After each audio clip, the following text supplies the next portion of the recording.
Happy Mother's Day from BBC One, wishing you and yours a lovely day. With you live we are this afternoon. And for these women, there's a cup final at stake.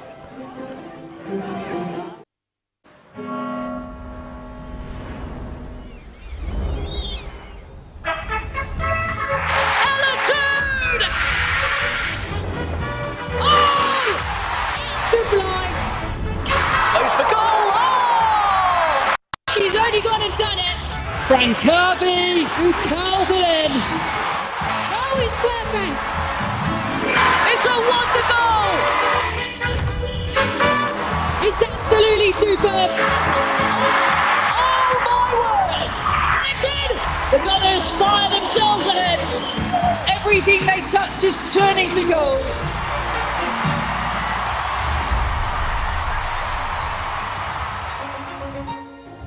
The first piece of silverware is up for grabs in Bristol this afternoon as Manchester United take on Chelsea.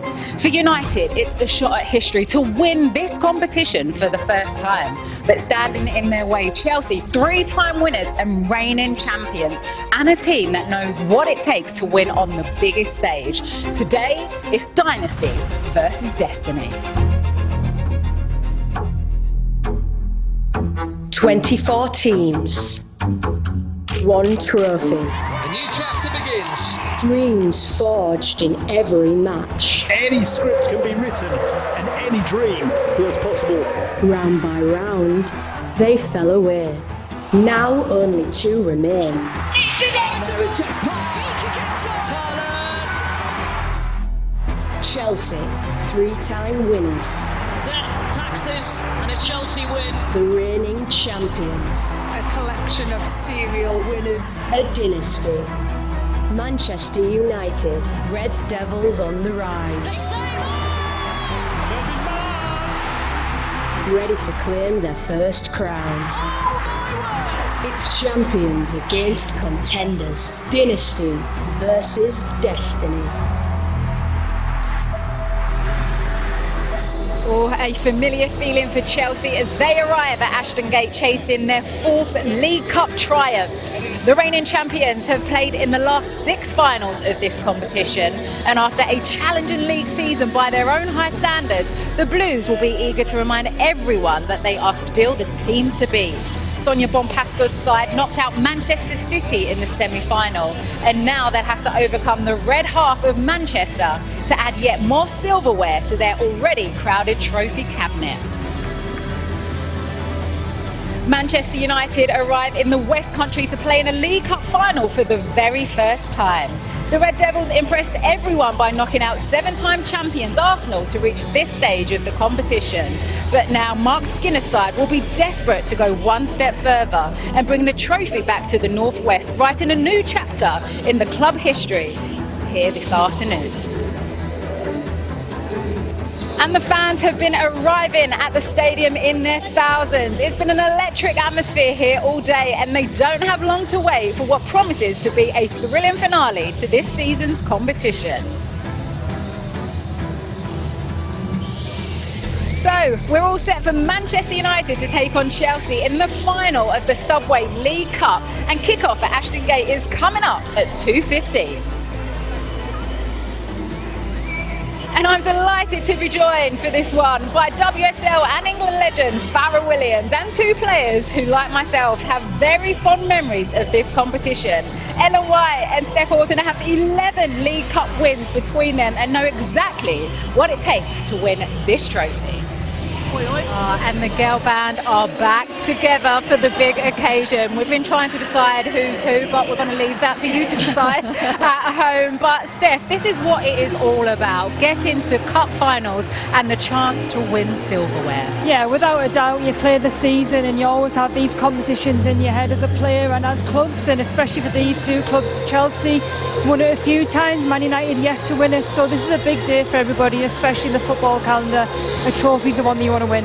Yeah, I think you look at it, don't you, in the calendar, where is it, where's the cup final, and For Chelsea, they're the current holders. They want to retain this trophy. They've had a bit of an up and down season, so this could kickstart them even more. For Manchester United, this could give them huge momentum and confidence even more. They've had a great season so far. I feel like it comes at a perfect time in the season when you've either got something to play for or nothing to play for. But both of these teams have a lot still to play for, so it could really, as Ellen mentions there, that momentum, it could really kick them on until the end of the season now. Well, let's remind ourselves how the teams got here. We'll start with Chelsea, Farah.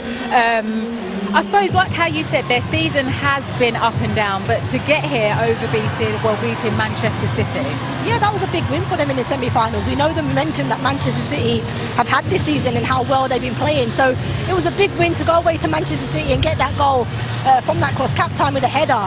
I think it just proves that this Chelsea team still do have that winning mentality about them, that know-how when it comes to really big games. And I think they proved that in the semi-final to get themselves here. And then for Manchester United, I suppose there's always question marks, but Mark Skinner seems to find a way with his team all the time, Ellen. Yeah, I think so. You know, 4 finals in 4 years is very impressive. Obviously, they've won an FA Cup. They've obviously got through to the cup final, beating Arsenal. They have great attributes. They have great talented players. They've obviously got some good signings in January that's really bolstered their team. So this will be huge for them, and obviously a chance to win it for the first time as well. I think this is the next step for Manchester United in their journey, is that you're reaching these finals. It's like, can you go and produce on the day? And that semi-final win against Arsenal was a really tough game, really well thought out, and one mistake allowed them to be in this final. So I think for Manchester United, this is such a big day for them as a club. Do they come in with a different mentality now, though, Farah? Because we all know about their record up against Chelsea before, but are they in a different place?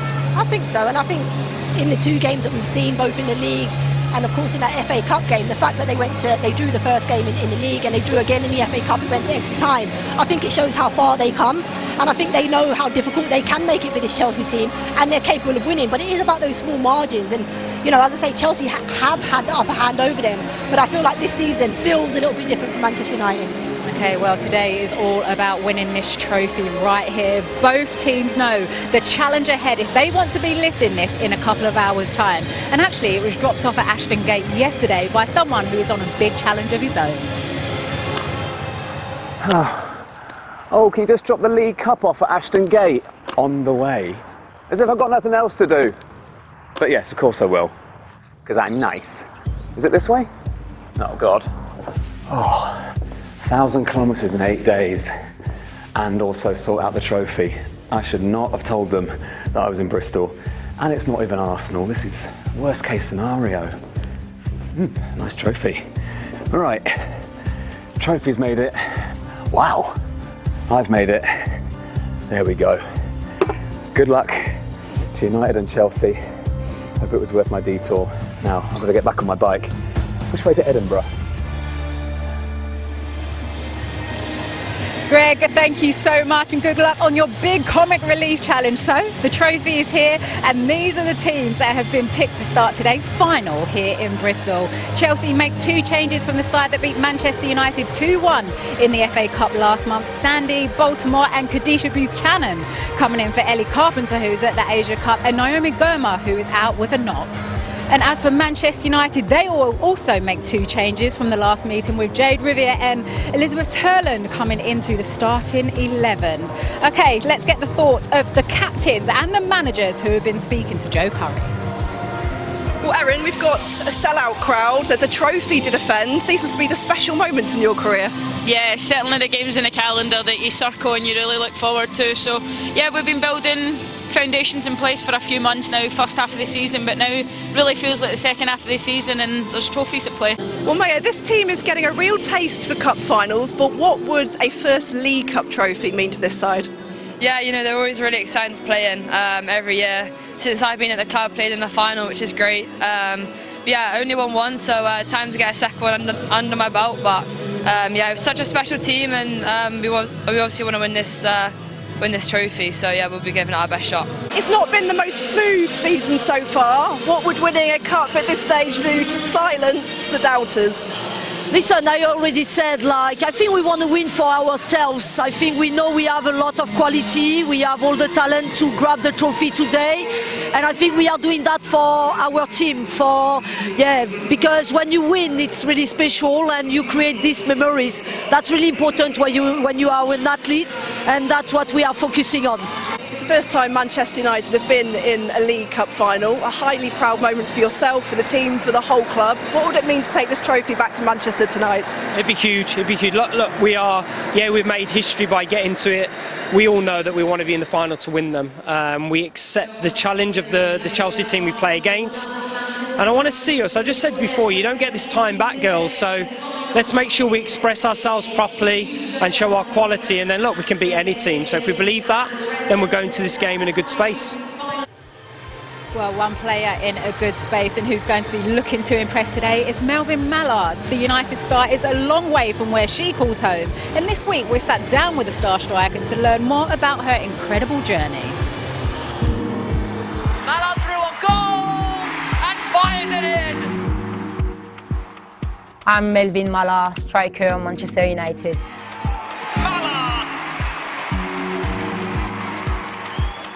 I born the little island near to Mauritius called Réunion.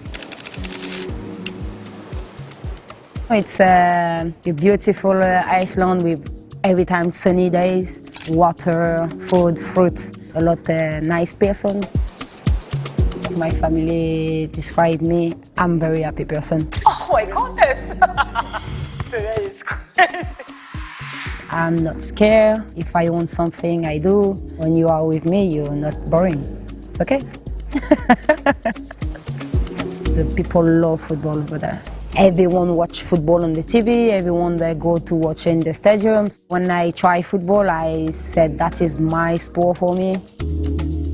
I come to Paris for play tournament with my team Réunion and Sonia Beaupastor, the coach now Chelsea.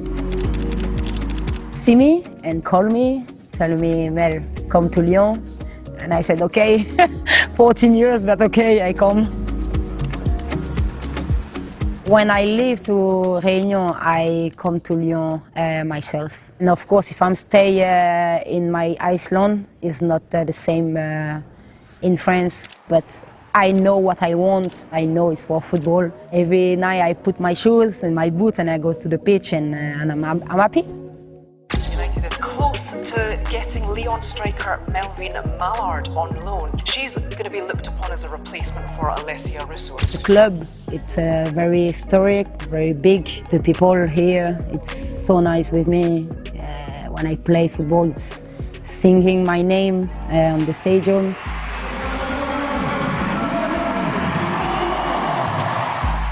I think the fans understand my vibes and that is good. I can put a lot of energy inside, I can play free. That is a very good place for me. What do you think of the weather in Manchester?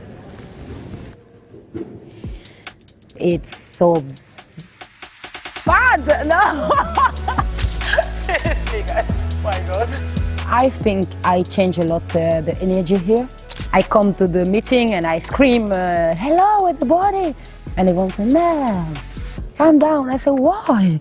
I'm come here so I'm happy. And yes, some people a little bit same jade, but not a lot. Millie, she's a person with a lot of energy, but not same me, I think. But yes, it's okay.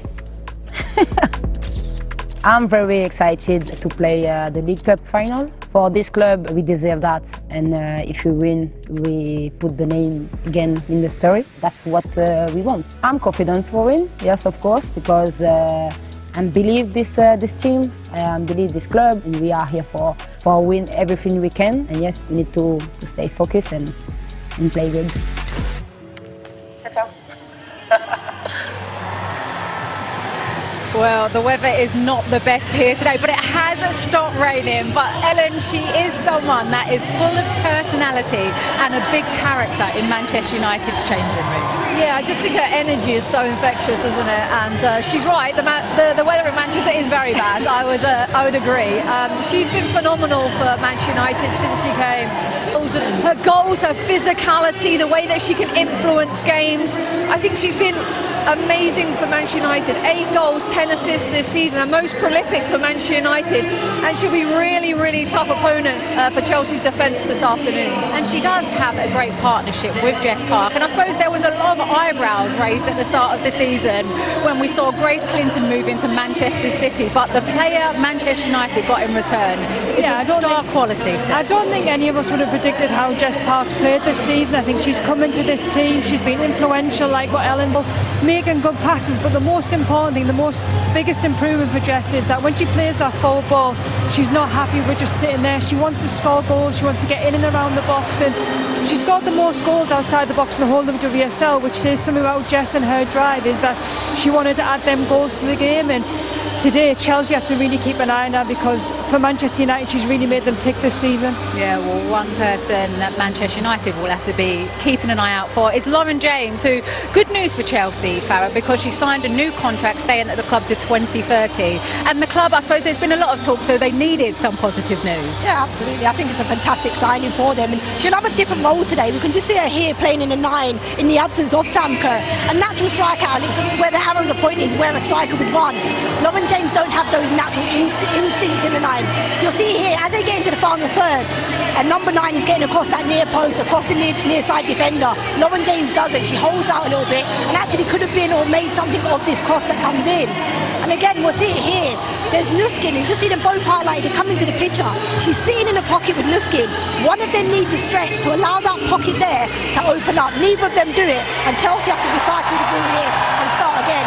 But this is where Lauren James is at her best, off this left-hand side. And there's a massive debate as to what's her best position. For me, it's this one. When she comes in off that left, onto her right foot, the goal opens up for her, and she can do exactly that too. Well, she is a great player. Well, the wait is nearly over. Next, we are going to be finding out who will be crowned winners of the League Cup in 2026. Will it be the title number 4 for Chelsea, or can Manchester United write their name on the trophy for the very first time? You will not want to take your eyes off this one.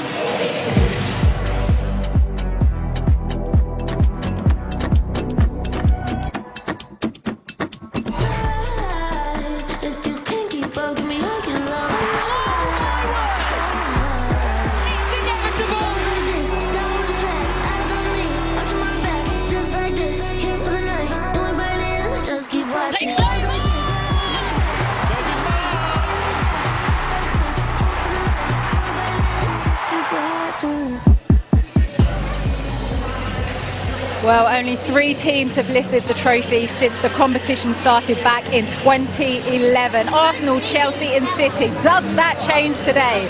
Well, something that doesn't change is the voices on commentary duty today. Time to hand you over to Robin Cowan and Rachel Brown-Phillips.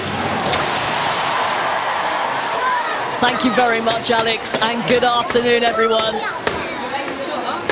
A League Cup final clash between 2 clubs who are fast creating a simmering rivalry.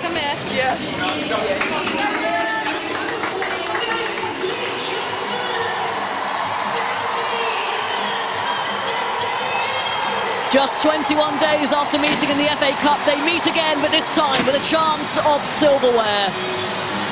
Chelsea won that cup tie at Kingsmeadow to secure their place in the quarter-finals of the FA Cup. They've lost just once in 17 games against United, and they always seem to associate success with match-ups against them.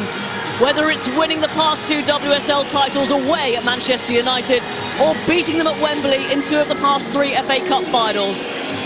But United are a team building confidence and momentum. Currently above Chelsea in the league table, they are targeting just their 2nd piece of major silverware after claiming the FA Cup in 2024. It will be an even sweeter victory should they prevail against their old foes. And ahead of kick-off, the prospective captains, Erin Cuthbert today, in the absence of the injured Millie Bright, is presenting Matt Flint, the Senior Marketing Manager at Subway, Dawn Airy, Chair of the Barclays Women's Super League, and Nikki Doucette, CEO of WSL Football. This is the final time this competition will be taking place in this current format. Those appearing in the Champions League from next season will not take part.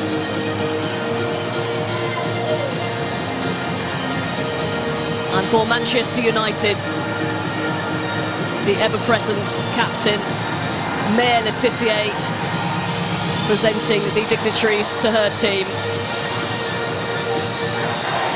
Another cup final for United. The third time these two have met in domestic competition in the final. And it's all set up to be another fantastic occasion here at Ashton Gate, the home of Bristol City. On neutral ground, who will come out on top?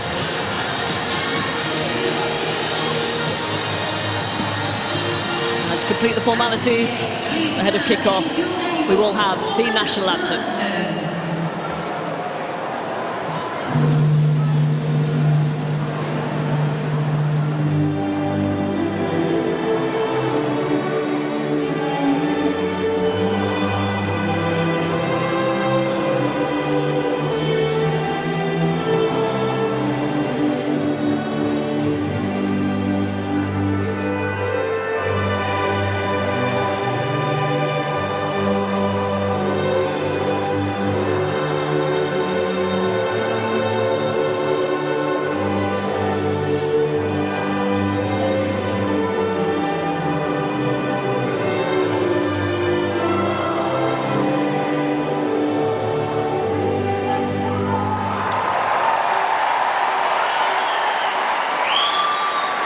Build-up nearly over in the red corner. Manchester United competing in their first ever League Cup final. In the blue corner, Chelsea, 3 times winners, go again. It's their 7th consecutive final. So let's get the teams then. Chelsea are missing top scorer Sam Kerr and defender Ellie Carpenter, who are on international duty at the Asia Cup. Kadisha Buchanan makes her first start since November 2024 after recovering from an ACL injury. Lucy Bronze has won 23 club trophies and shows no sign of slowing down, scoring on her 145th England appearance over the international break. Lauren James also starred for the Lionesses. She returns to full fitness. It was announced this week she's signed a new contract with Chelsea until 2030. Melissa Thompson, fresh from scoring the winning goal in the friendly tournament, the Shebelees Cup over the international break, is competing in her first ever cup final.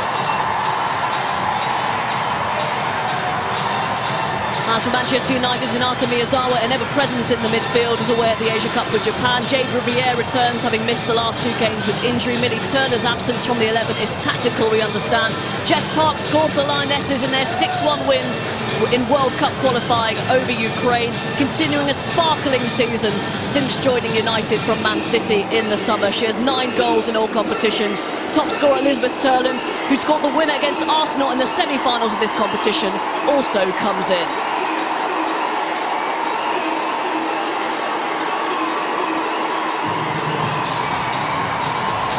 So it is a cup final, and as every season in this competition, it is played in pretty grim weather, but no matter. And a bit of perspective ahead of kick-off here. We will observe a minute's remembrance for the tragic deaths of Amelia Aplin, a 15-year-old goalkeeper for Oxford United, who died last weekend, and former Chelsea goalkeeper Amy Carr, who passed away this week, having battled a brain tumour. So the final formalities nearly complete. Maya Le Tissier and Erin Cuthbert with the referee Grace Lowe. We will have VAR and goal line technology in the stadium today, but before we get underway, we will remember Amelia Aplin and Amy Carr. And former Chelsea goalkeeper Amy Carr, who lost her decade-long battle with a brain tumour this week. The deepest condolences of everyone across the women's game are with Amelia and Amy's family, friends, loved ones and clubs at this incredibly difficult time. There will now be a period of silence in their memory, which will begin on the referee's whistle.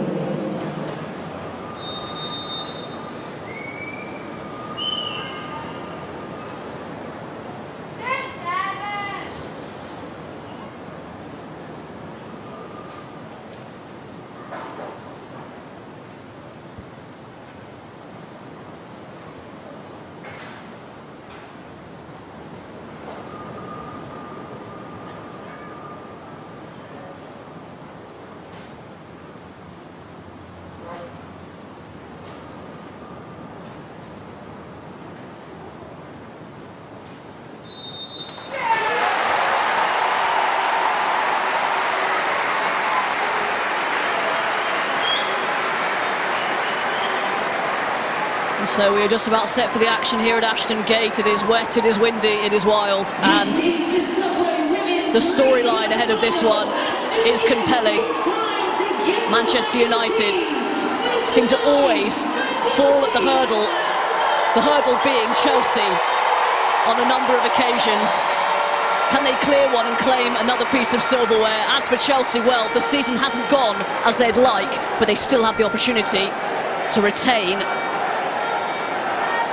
at least one of their trophies from last season. Starting today, Rachel Brown-Finnis, it means so much to both teams for different reasons. Absolutely right, Robin. Manchester United, it would be history. These girls are used to making history. Relatively short existence in the Women's Super League, Manchester United, but for Chelsea, this could be a turning point in this season, which hasn't, by any means, gone all to plan. So Chelsea get us underway. Lauren James, again, fielded as the number 9 in the absence of Sam Kerr.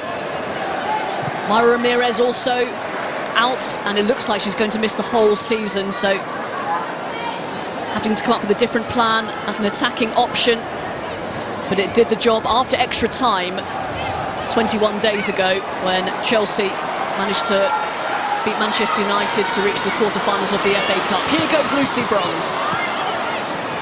Marauding run down the right. Cuthbert tried to play it in for Lauren James. Did she keep that in? It looks a tight one, but it's shoveled behind for Fallon Tullis-Joyce and a corner for Chelsea. Well, Lauren James did brilliantly there because the weight of the pass from Erin Cuthbert was just slightly overhit. Brilliant run down the right-hand side from Lucy Bronze. The evergreen Lucy Bronze, just overhit. Did well, Lauren James, to ensure Tullis-Joyce just had to be safe and turn it around the post. Dangerous from corners, Chelsea. Both goals came from corners against Manchester United. That hasn't quite gone to plan, but they retain possession with Reeting Cannerid. Great anticipation there from Riviere, but upfield from Reeting Cannerid and out of play. As Lauren James missed so much at the start of the season after injury in the final of the Euros, now back to nearly her best. Mark Skinner, who led Manchester United to their first piece of silverware 2 seasons ago at the FA Cup. Space opening up here. Turland with her head down. She's got Jess Park. She goes for it. Oh, and Hannah Hampson has to shovel that round the post. Slippy surface. No chances taken. That was uncomfortable for Hannah Hampson. She knows she didn't get the most convincing of solid hands behind her. See how it just dips and bounces below. Just sneaks under her hand, but gets enough on it. And for starting positions far enough outside of a goal that ball enabled to be just about turning around the post. So a corner this time for Manchester United. Sigoti Olmer lifts it in towards Maya Le Tissier. There is Nilsson. Erin Cuthbert's header might present it to Janssen. Really good touch from Janssen, but Reeting Cannerid sweeps it away from her.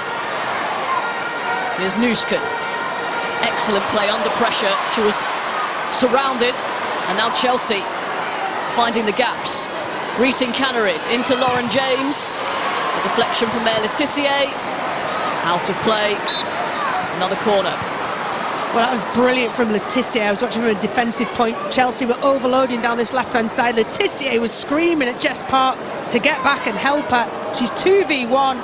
Chelsea should have made more of it, but the way Le Tissier closes down Lauren James ensures that the danger is snuffed out. But a second corner in just the opening 3.5 minutes for Chelsea. They've certainly come out the blocks. And as you can see, proficient from these situations this season.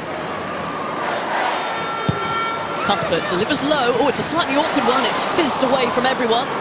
It's going to be picked up here by Una Berman. Reeting Cannerid. Buchanan got a touch to it. And here's Lundqvist. Mallard. Touch from Lucy Bronze was vital.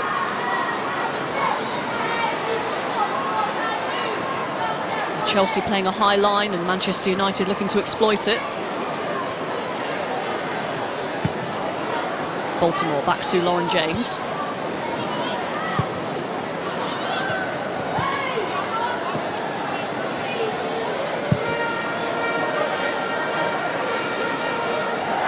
Here's Kadisha Buchanan.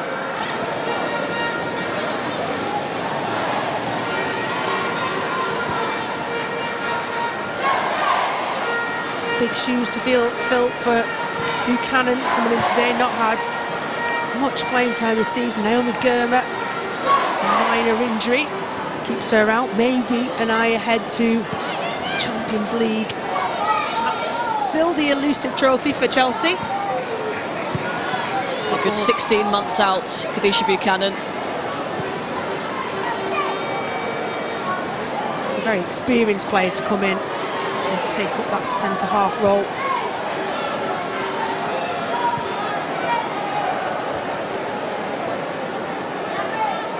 A flurry of chances in the opening 5 minutes, and now Manchester United just allowing Chelsea to possess the ball. It's a really good pass down the middle for Erin Cuthbert. Bronze.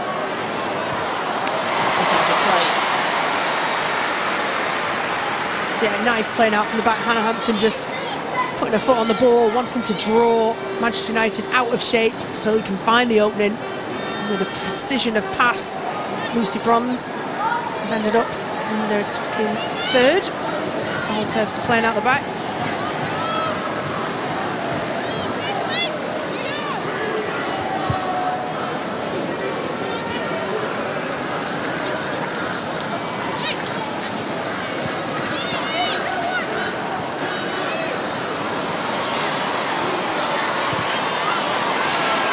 Pressure there.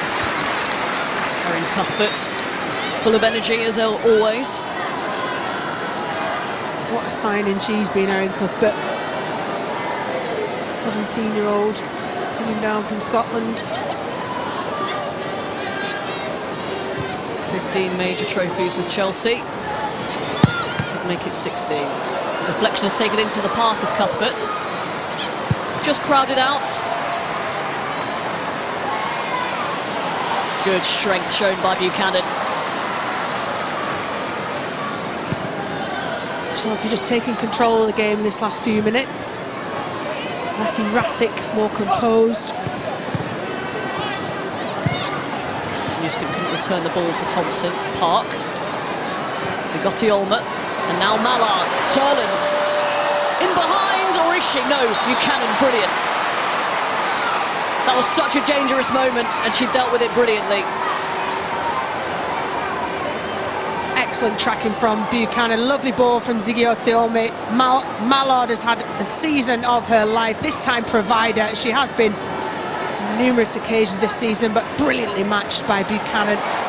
Not just the speed she shows, but the nous to get across the run of Turland. And from that position, I'd fancy her to open up a lead for Manchester United. A couple of times though, Chelsea have looked exposed. Yeah, we're seeing the surface is going to cause problems. There's a goalkeeper. Prefer wind or rain? I'd say I prefer wind, but today we've definitely got both, and both could be a factor certainly. Jess Park, I'm not sure she was aware that Newscombe was on her shoulder.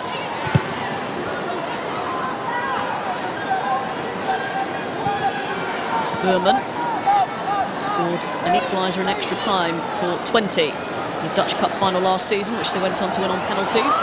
Here is Lauren James. Really good defending. Maya Letitia helping out Zigotti Olmer. And the girls talked about Lauren James on this left-hand side, and that's how that's her best position in their opinion, and I completely agree with them. The way she links up with Alyssa Thompson there, the interchange. One goes more central, one stays out wide, allows Lauren James, reading her runs. Exceptional. It's a good delivery from Erin Cuthbert again. Proficient defending. for Manchester United and the foul committed by Lucy Bronze on Jade Riviere. I think Lucy Bronze already covered every blade of grass. In that far left corner on this occasion. She has been occasionally deployed as a right-sided centre-half, but that doesn't allow her to do those forward runs. Not as often anyway, and she likes to do that when the time is right. It's still her major strength, isn't it, up and down that right flank.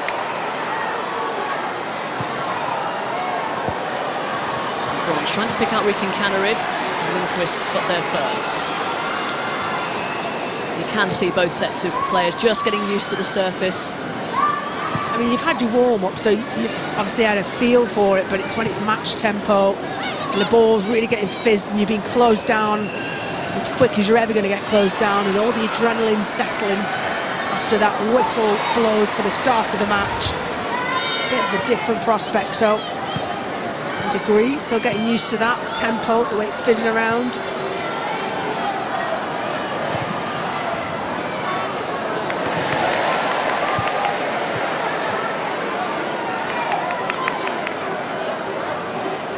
Hampton say that's a great ball. Where were you? Just needed to drill it along the grass a little bit more. It would have held up slightly. Quite stark contrast in the possession, but Manchester United have arguably looked a little bit more dangerous. Van Gaheim trying to cause some problems, and Turland a little bit rash taking that on. She had Mallard as an option, snatched at it. Looked like it got stuck under her feet, but there was so much space. The back line of Chelsea were a good 3 yards off of her. Probably 21, 22 outside of the box, and as the ball gets recycled, see how it gets stuck under her feet, and she's got to really try and dig it out. If that touches out of her feet slightly and forward, she can roll onto it.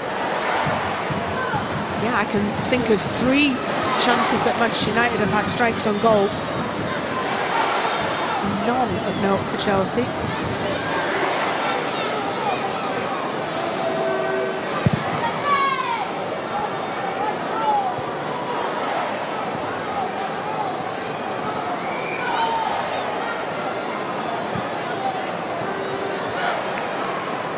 Out of play from Lundqvist.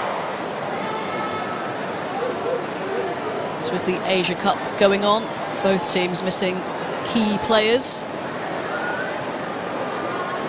And also injuries as well for Manchester United. Ellerton, oh, of course he's here. Basil's in the house, everyone. I think he goes to sleep in all that gear. I'm not sure he goes to sleep. No, good point.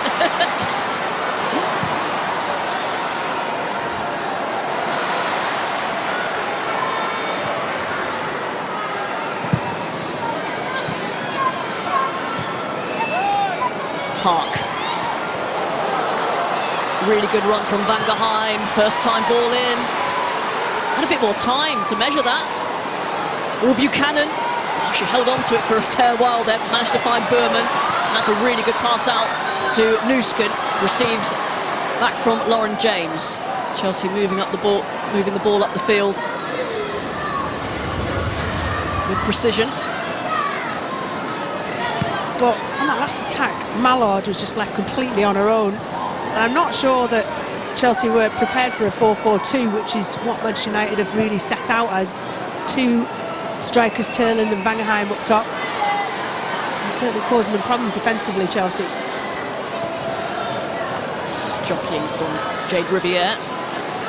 Lauren James up against Jess Park. Delivers. It's a really excellent cross from James. Still alive for Chelsea. Thompson off to Nusken. And Thompson, oh, too many touches, didn't want to take it on first time. Kira Walsh back to James. Oh, James. Excellent effort. Well, we were right behind the line of that strike, and it was beautiful. Chelsea did really well to keep possession of the ball in tight areas, and she absolutely drilled that. Just leant back slightly, didn't get over and through the ball. but the time and space that she's being allowed down this when she peels out onto the left-hand side is a problem for Manchester United.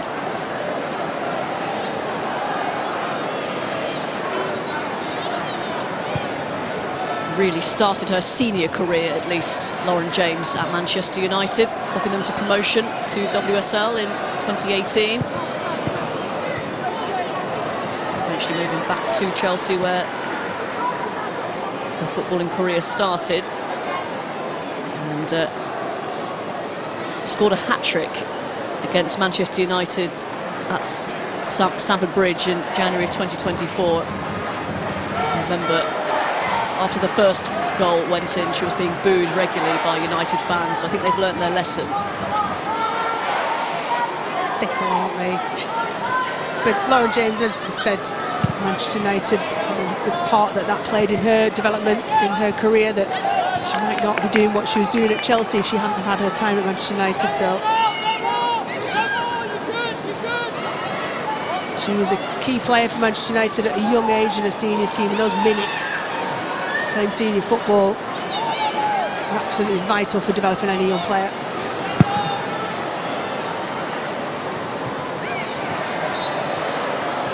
And Bronze arguing that stayed in the line.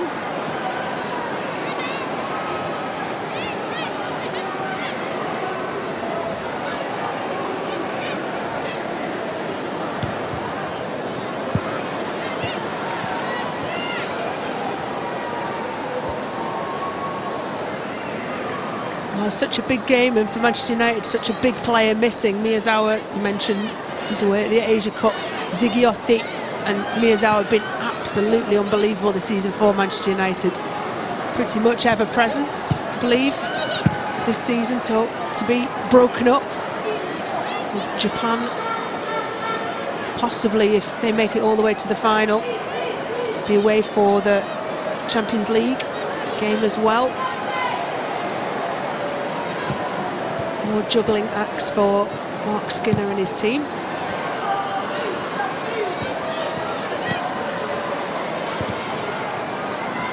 Big fixtures to look forward to in the Champions League for both of these sides. And the referee has given it the other way. It looked like this would have been Turlin's foul. Let's have a look. Well, Turlin was closer to the ball initially, and then Cuthbert got a body across between the ball and Turland. If anything, the opinion should have been the other way, but Reeting Kalerud showing a good burst to reach that ball forward. James towards Nusken, just over her head. Where's Wally trying to spot where Lauren James is going to pop up next, and on that right-hand side, lovely ball in, just slightly overweighted. Clearly Sonia Bonpastor has, to get the best out of Lauren James is to allow her that freedom. Been spoken about a lot, and it's not in any ways a negative. It's the rest of the team around just got to figure out, where she's going and what your role is when you have a key player like that. So it's not just about what Lauren James wants, it's for the best of the team. Tissier's ball forward is deflected but picked up by Park. Riviere down the line for Vangerheim. It's a lot of game time since joining in January from Hammarby. Scotty Olmer tries to find Vangerheim, who turns away and shoots, but doesn't get any real power on it at all. Rushes it a little bit on that turn where the defender went to ground. It's a lovely ball in from Zigiotti here. See that lovely turn, and Berman goes to ground. Allows her space. It's Sandy Baltimore who comes up, but if she gets her head up, she had Jess Park to the left of her. She had Melvin Mallard to the left of her.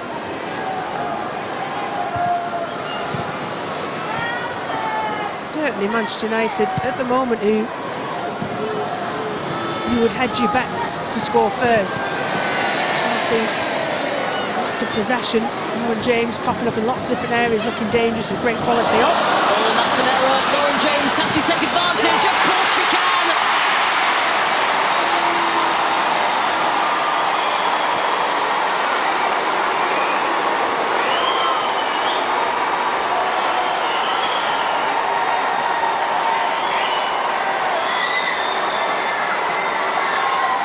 was an easy opportunity given to Lauren James. If you give that to any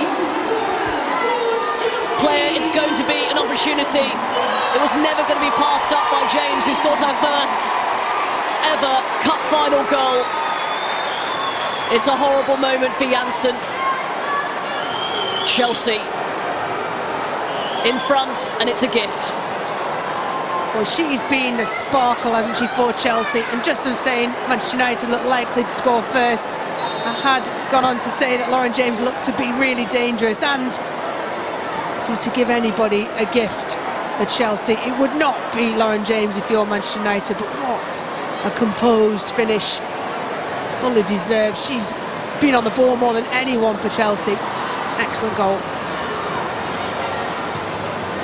And a familiar sense of deja vu from Manchester United. There have been so many games against Chelsea where they have looked the more threatening side, and yet they are behind. Still a long, long way to go, and this is a real test of character now for United.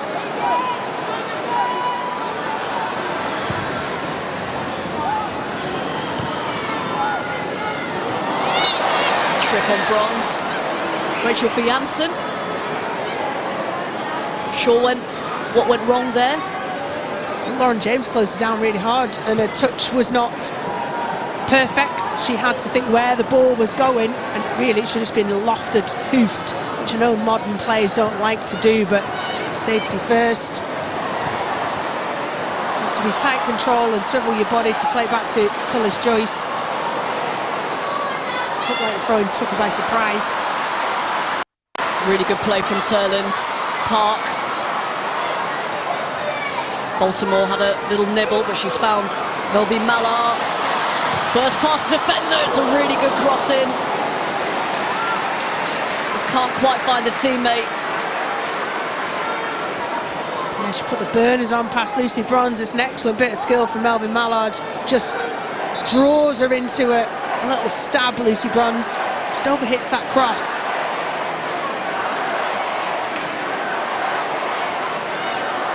This is where Manchester United will hope that Chelsea could be vulnerable. So the Riviere race back to the centre spot. A little bit too much on that for Riviere from Park. Areas to exploit for Mark Skinner's side. That's got to be so frustrating, the manner in which they've conceded that goal. Not the best of the best in cup finals though, Robin, and a little tiny lapse of concentration, which is what it was. Indecision from a player who's been exceptional this season, Dominic Janssen, for Manchester United. And you've got a team, and you've got a fully fit Lauren James, a world-class player. Well, an ominous stat there.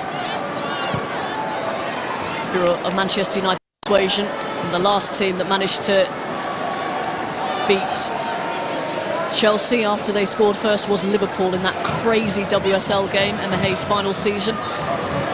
After which she conceded the title, and then they went on to win it. And that was Emma Hayes for you. She was a mind game genius. Chess she was playing with us. Still lots of time and lots of promise from this Manchester United team. Do they have the belief? I guess that is the question. I think that's something that's strengthened year on year with Manchester United, is the levels of belief. No issue with that. That's just an error early on in the game. You delete, you resume exactly how you played because you've created chances.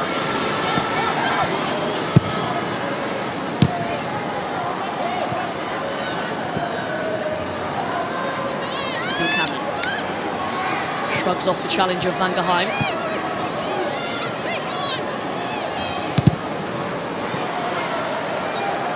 But one question or conundrum that Mark Skinner will be looking at is, how can I get Jess Park into the game more? She's had a couple of touches but has not had no influence on the game yet.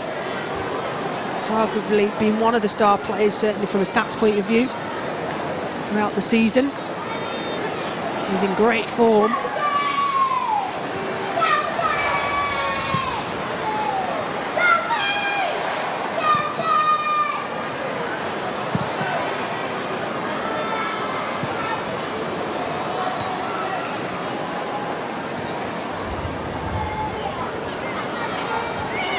Cuthbert takes control.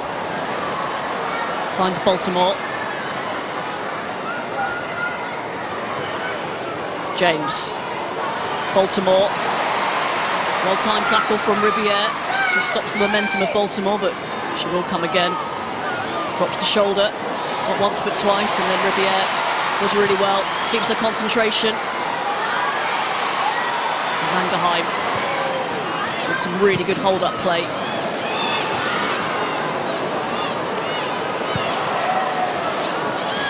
And United work their way out of a tight situation. So Gotiolma buffeted by Cuthbert and intercepted. Reeting Canarid. Oh, and Letizier's clearance. Ricochet off Reeting Canarid.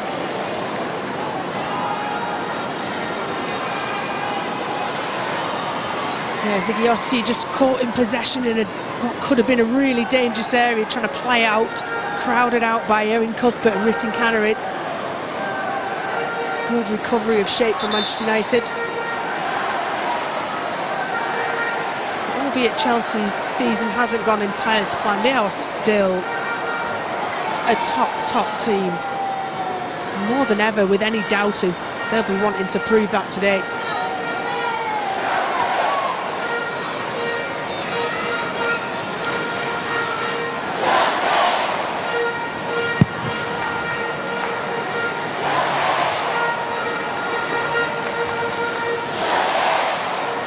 Running away from Turland.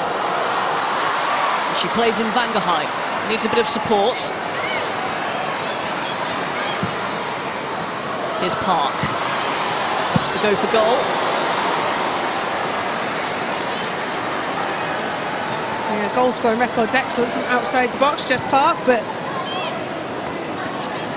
got to be exceptional strike to beat the world's best goalkeeper from there. Tissier runs Nuskin off the ball.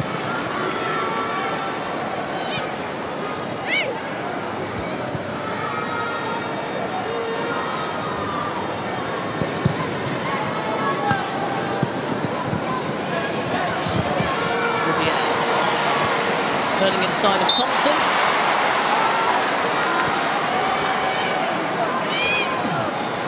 Good persistence from Alyssa Thompson. She's not had much going forwards.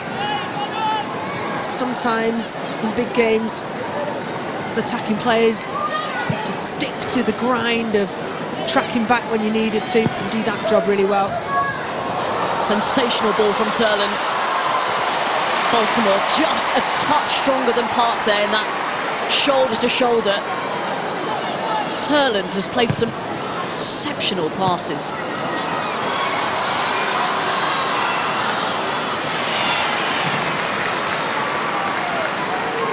Running from Lauren James, saw that where the big gap was after Riviere had made that run forwards. Comes down the left-hand channel, gets herself into there. Excellent territory, well covered by Janssen. So exciting to see Lauren James back 100% fit. Watching her in an England shirt in this last window was a joy to see.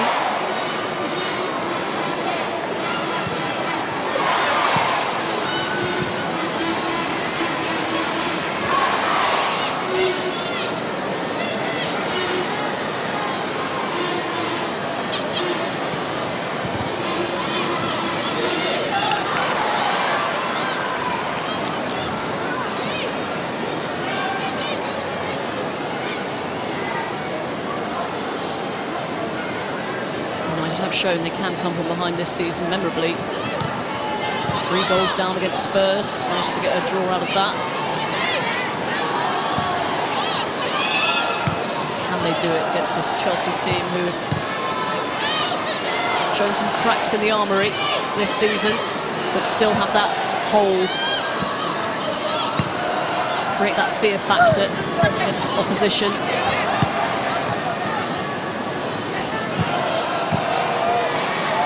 Cut out. Nelson drops kindly for Riviere. Well, Manchester United and Mark Skinner will be pleased with the gaps they've got into in attacking sense, got through the back line. The problem is, you've got the world's best goalkeeper when you have done that. We saw in the England against Iceland game, just to reference that, one big goal-scoring effort for Iceland, one huge save from Hannah Hampton, and she's fulfilled exactly the same role for Chelsea. I think she's taken up that #1 shirt. Melvin Mallard. Attempted ball towards Van Gaheim is cut out. Possession back though with Manchester United. Maya Le Tissier has played every single minute last season and this season in every competition for Manchester United. It's work to Park. Good first touch. Zagoti Olma. Excellent. Read it and intercepted it, Verla Burman. Janssen now. Turland!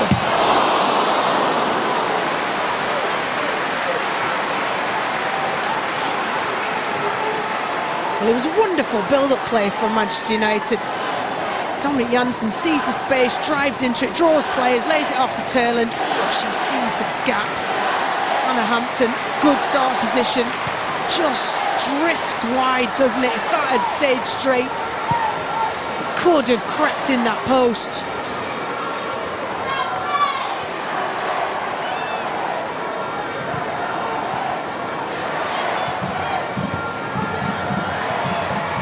Nuskin on the deck still manages to find a teammate in Ritin Canarid.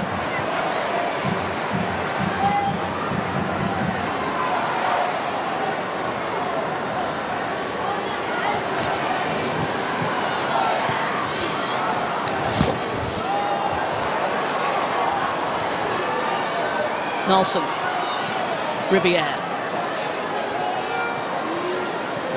Didn't have too many options there. Van Gaheim was on before the pass was laid off to Riviere. She got between Berman and Buchanan. Mark Skinner will be happy with a lot of what he's seen from his team.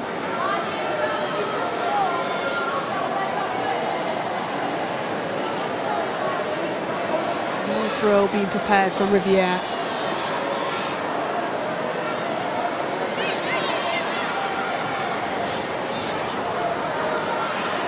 Good distance on that. Bobbling about, Mallard. Can't keep it in. They were like my keepy-ups, those. Unlucky though. Bounce. Just in the wrong direction, and this is a mistake. A scuffed pass from Janssen. Sniffed out by James.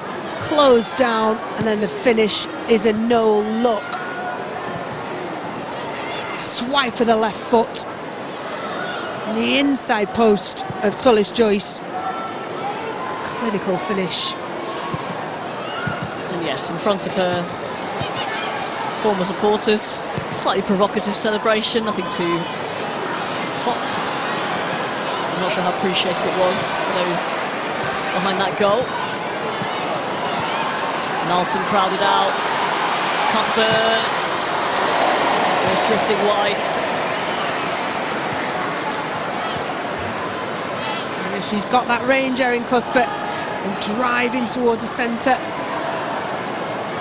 The edge of the box. Just kind of lashes across it from inside to out.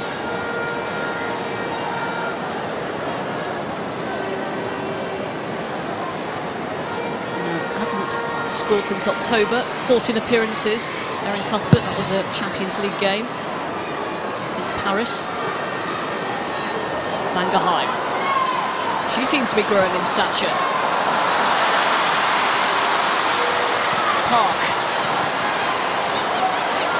Mallard. Blocked by Lucy Bronze. And this time Berman in the way. And obviously Zagoti Olma's effort.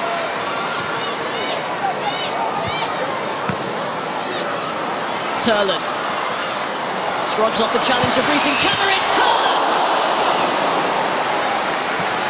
getting closer. It looked like a Hannah Hampton save. I think that's what Melvin Mallard was asking of the referee, but it was beautiful play, incisive play. Look at that drive from Turland. Just bullies us away between two players, Ritin Canarid. No touch. Off target. But a bulldozing run from her into the box. Although it's two up front, Turland and Vangerheim, they're not just sitting up front waiting for the ball to come to them. Turland's the one dropping in deeper and driving forwards. And as you can see, Manchester United find themselves behind, but are with the greater attacking threat.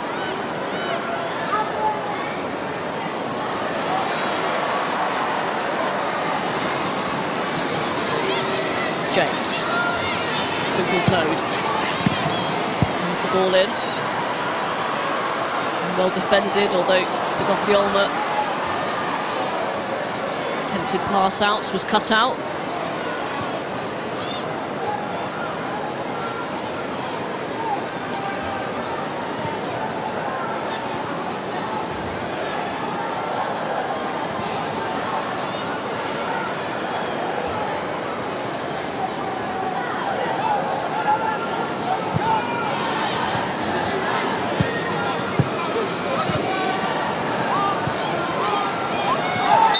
Tissier clipped.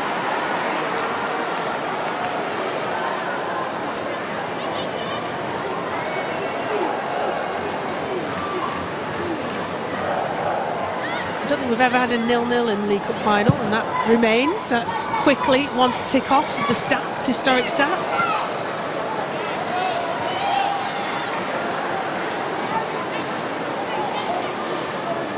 But it is only that error Janssen, capitalised on by Lauren James.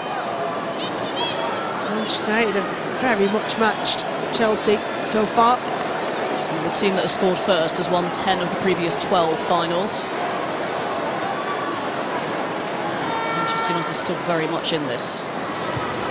Rivier's long throw. Chelsea will flood forward now. Cuthbert. Bronze down the line, or Ritin Canarid seems to be finding an awful lot of space over on that side. Working the space towards James. Riviere got a crucial touch and it's smashed over the top by Cuthbert.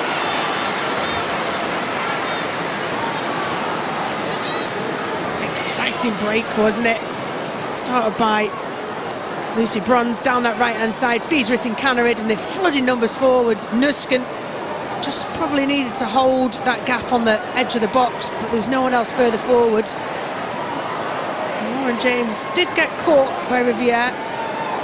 She cleared that ball. She looks like she's fine.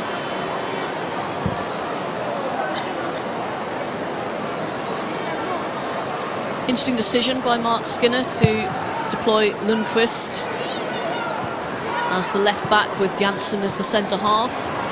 Millie Turner on the bench, the Turner-Letitia partnership, one that is very consistent usually. Manchester United back line. Yeah, with Turner being out for quite a long period of time with various injuries. Janssen was almost an emergency centre-half at the beginning of the season.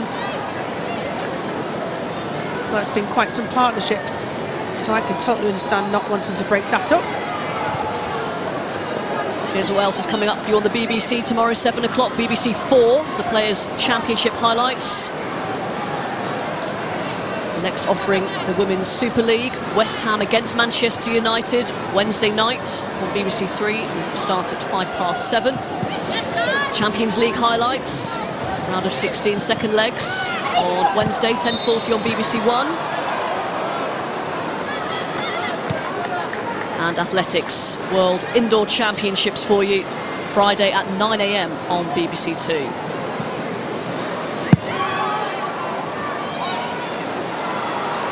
Turland on to Mallard.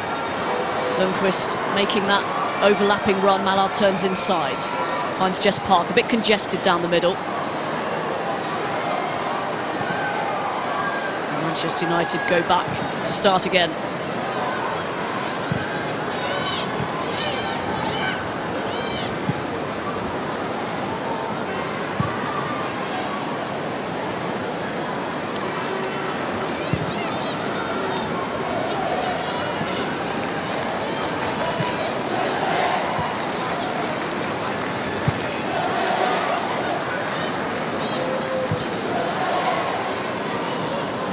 Drifting out to this right-hand side and looking a frustrated figure, wanting the switch to get it out to her. She's in acres of space.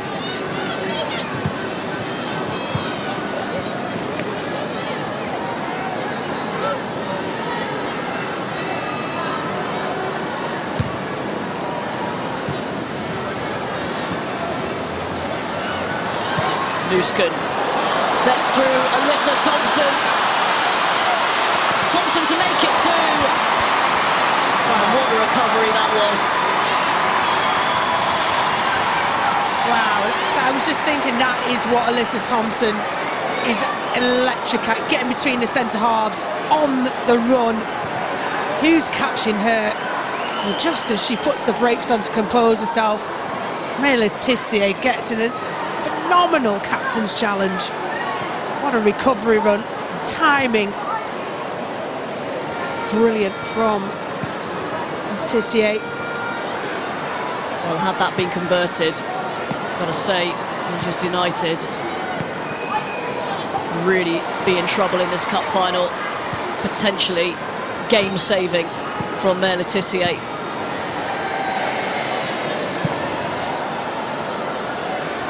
Quite a few players hitting the deck now, losing a footing. Getting trickier as the steady flow of water. Tullis-Joyce, nervy. That's clever from Le Tissier, felt the contacts. Yeah, very clever from Le Tissier. I feel like she's been playing forever, which with the number of accumulation of minutes that she has had, comes game experience, comes the nous, tricks. What a player. Here's Park.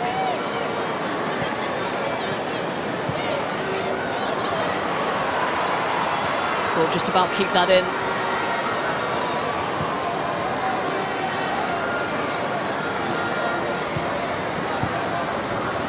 Turland. Bronze skipping away from the challenge. Rain is teaming down. Turland nearly getting a hold of that.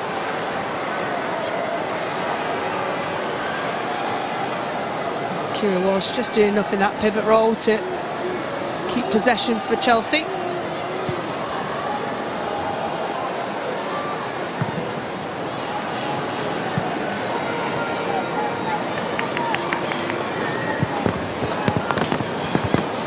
And just your typical spring day in the Kingdom.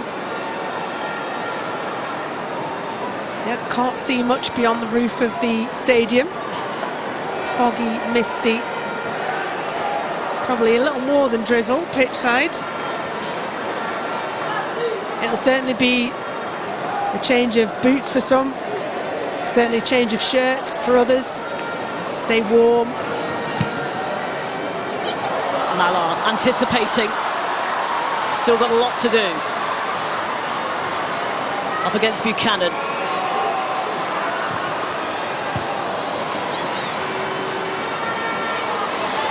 That's well one back. Bit ragged. So tight in there though. Watching those 6 Chelsea players congesting that central area with Mallard tucking in Manchester United into that central area. Just more bodies to try and get through. Good defending from Chelsea. Fela Berman has been excellent. She's made a couple of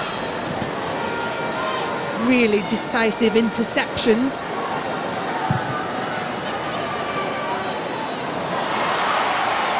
Oh, a little nudge from Lauren James has not been given. Kira Walsh stepping in.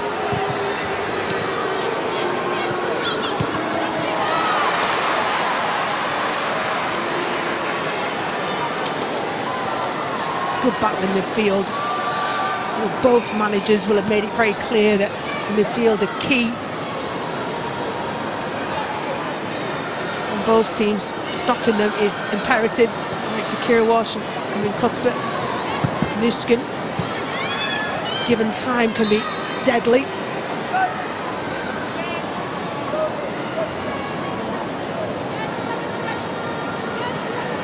So into stoppage time, just a minute. The game has flowed for the most part.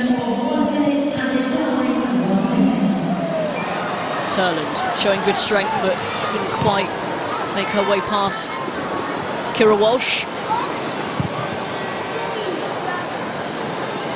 That was a sliding doors moment. Kira Walsh was just about to ping the ball back to Hannah Hampton, and in the corner right she saw Vangerheim make a motion towards Hannah Hampton.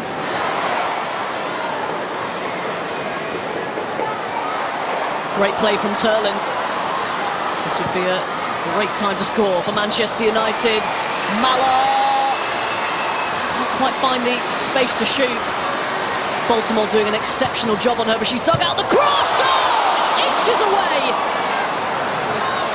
Vangerheim can't believe it. Wow. That is as close as it's got. Brilliant work from Baltimore initially. It looked like she was going to stop Mallard. Getting the ball across. She does, and it's Vangerheim at the whistle, who misses the chance to level things for Manchester United. She shakes her head in disappointment. How's your luck? The closest Manchester United have come in a game where they've had the greater amount of efforts and shots on target, but they find themselves behind. The player of the calibre of Lauren James will never miss the types of opportunities that were presented to her. Dominique Janssen with the miss kick, Lauren James profiting and giving Chelsea a slender advantage at the break. But it's been a very competitive cup tie, and Rachel, Manchester United are far from out of this. Absolutely. I mean, all the difference is obviously the stat at 1-0, but that's purely down to an individual error and then a brilliant composed finish, a cutting-edge, world-class bit of composure that was required and was lapped up by a world-class Lauren James. Nothing other than that between them. So all to play for in the second half, but it is Chelsea, the holders, with the advantage at the break here at Ashton Gate. Chelsea 1, Manchester United 0 at the break. Robin, Rachel, thank you very much. Well, Chelsea unbeaten in previous 54 games when they have scored first. So a lot of work for Manchester United to do in this second half. But you said they've got a strong bench when you were looking at Manchester United, Farah. Yeah, they do. I think if I look at the half, Alex, I think Chelsea have controlled the half, but Manchester United have had the better of the chances. But I looked at the bench because I thought if the game continues the way it does and United are creating these chances, when you look at the depth they have on their bench and the quality that they can bring on, it's far stronger, which is a bit strange to be saying, than this Chelsea team at this current time. I suppose when you look at Chelsea, it's like, you know, they've got more levels, more gears, but we spoke about their DNA, and it's very much that still they're managing to go in at half-time 1-0, Ellen. Yeah, they've got that winning mentality and never say die attitude, and they have, at times they've produced some beautiful football connections, but then they've been caught on the transition, as have Man United. They forced Man United into some mistakes as well, and obviously capitalised for the goal. So overall they'll be very happy to go in at 1-0, and Man United could have been 2 or 3-0 up before the first goal. Yeah, I agree. I think for me it's been a bit more of a transitional game. I think we probably would have predicted that either Chelsea or Man United would have controlled the game, but it's been quite open for a final. Normally you see these finals a bit nervy, but Chelsea have took their opportunity. Man United have had chances, probably the better chances, but with this Chelsea team at this moment you can't really predict how they want to play the game. Does this suit them or does it not? Well, one person you definitely can't predict is Lauren James, because Farah, you highlighted her coming into today's show about this position that she's playing today. Yeah, she's in the lineup as a number 9, so they're their vocal point. But you can see here, this is Chelsea on attack. And you can see Lauren James here highlighted as a deep line midfielder. So really deep. What you want from your centre forward when you're in these types of positions is to occupy centre half and make it difficult. You can see here again, she half makes a channel run. They win the ball, Chelsea, and then you want her to go and occupy. But Lauren James, because of the type of player she is, she wants to stay around the ball. And you can just see it highlighted here. Chelsea are now in the final third. Again, as your number 9, that's not where you want to see your number 9. This is where we said before the game, Lauren James much prefers to play. You see her out on the left, likes to draw plays, can go either way, and actually gets a really good cross into the box. But again, she should be the number 9 in there, attacking that cross. This was the best chance before her goal, Alex. Comes out again on this left-hand side, just hovering, waiting for those 1v1 opportunities. Comes in on her favoured right foot, and that could have gone into the far top corner. There's her qualities, but most of them have come off that left-hand side. But is she just that talented that sometimes as a manager, you just go and roam? I think definitely, but I think Chelsea are in a stage in the season where nothing's really like clicking as much as it possibly can. But in terms of this game plan, Lauren James wants the ball, she wants to deliver, and I think on this left-hand side, she definitely seems a bit more natural. She's enjoying it a little bit more. She can take the touch out of her feet and she can get the shot away quite quick because she's so powerful. And the goal comes from her defensive responsibilities. Her job is to mark the centre half. Do I think the United fullback should throw back to Janssen? No, I think it's a terrible throw in the sense that it's got too much pace on, but Janssen needs to get rid. But fair play to Lauren James, she closes it down, and when she's in these positions, you're betting that she's going to score.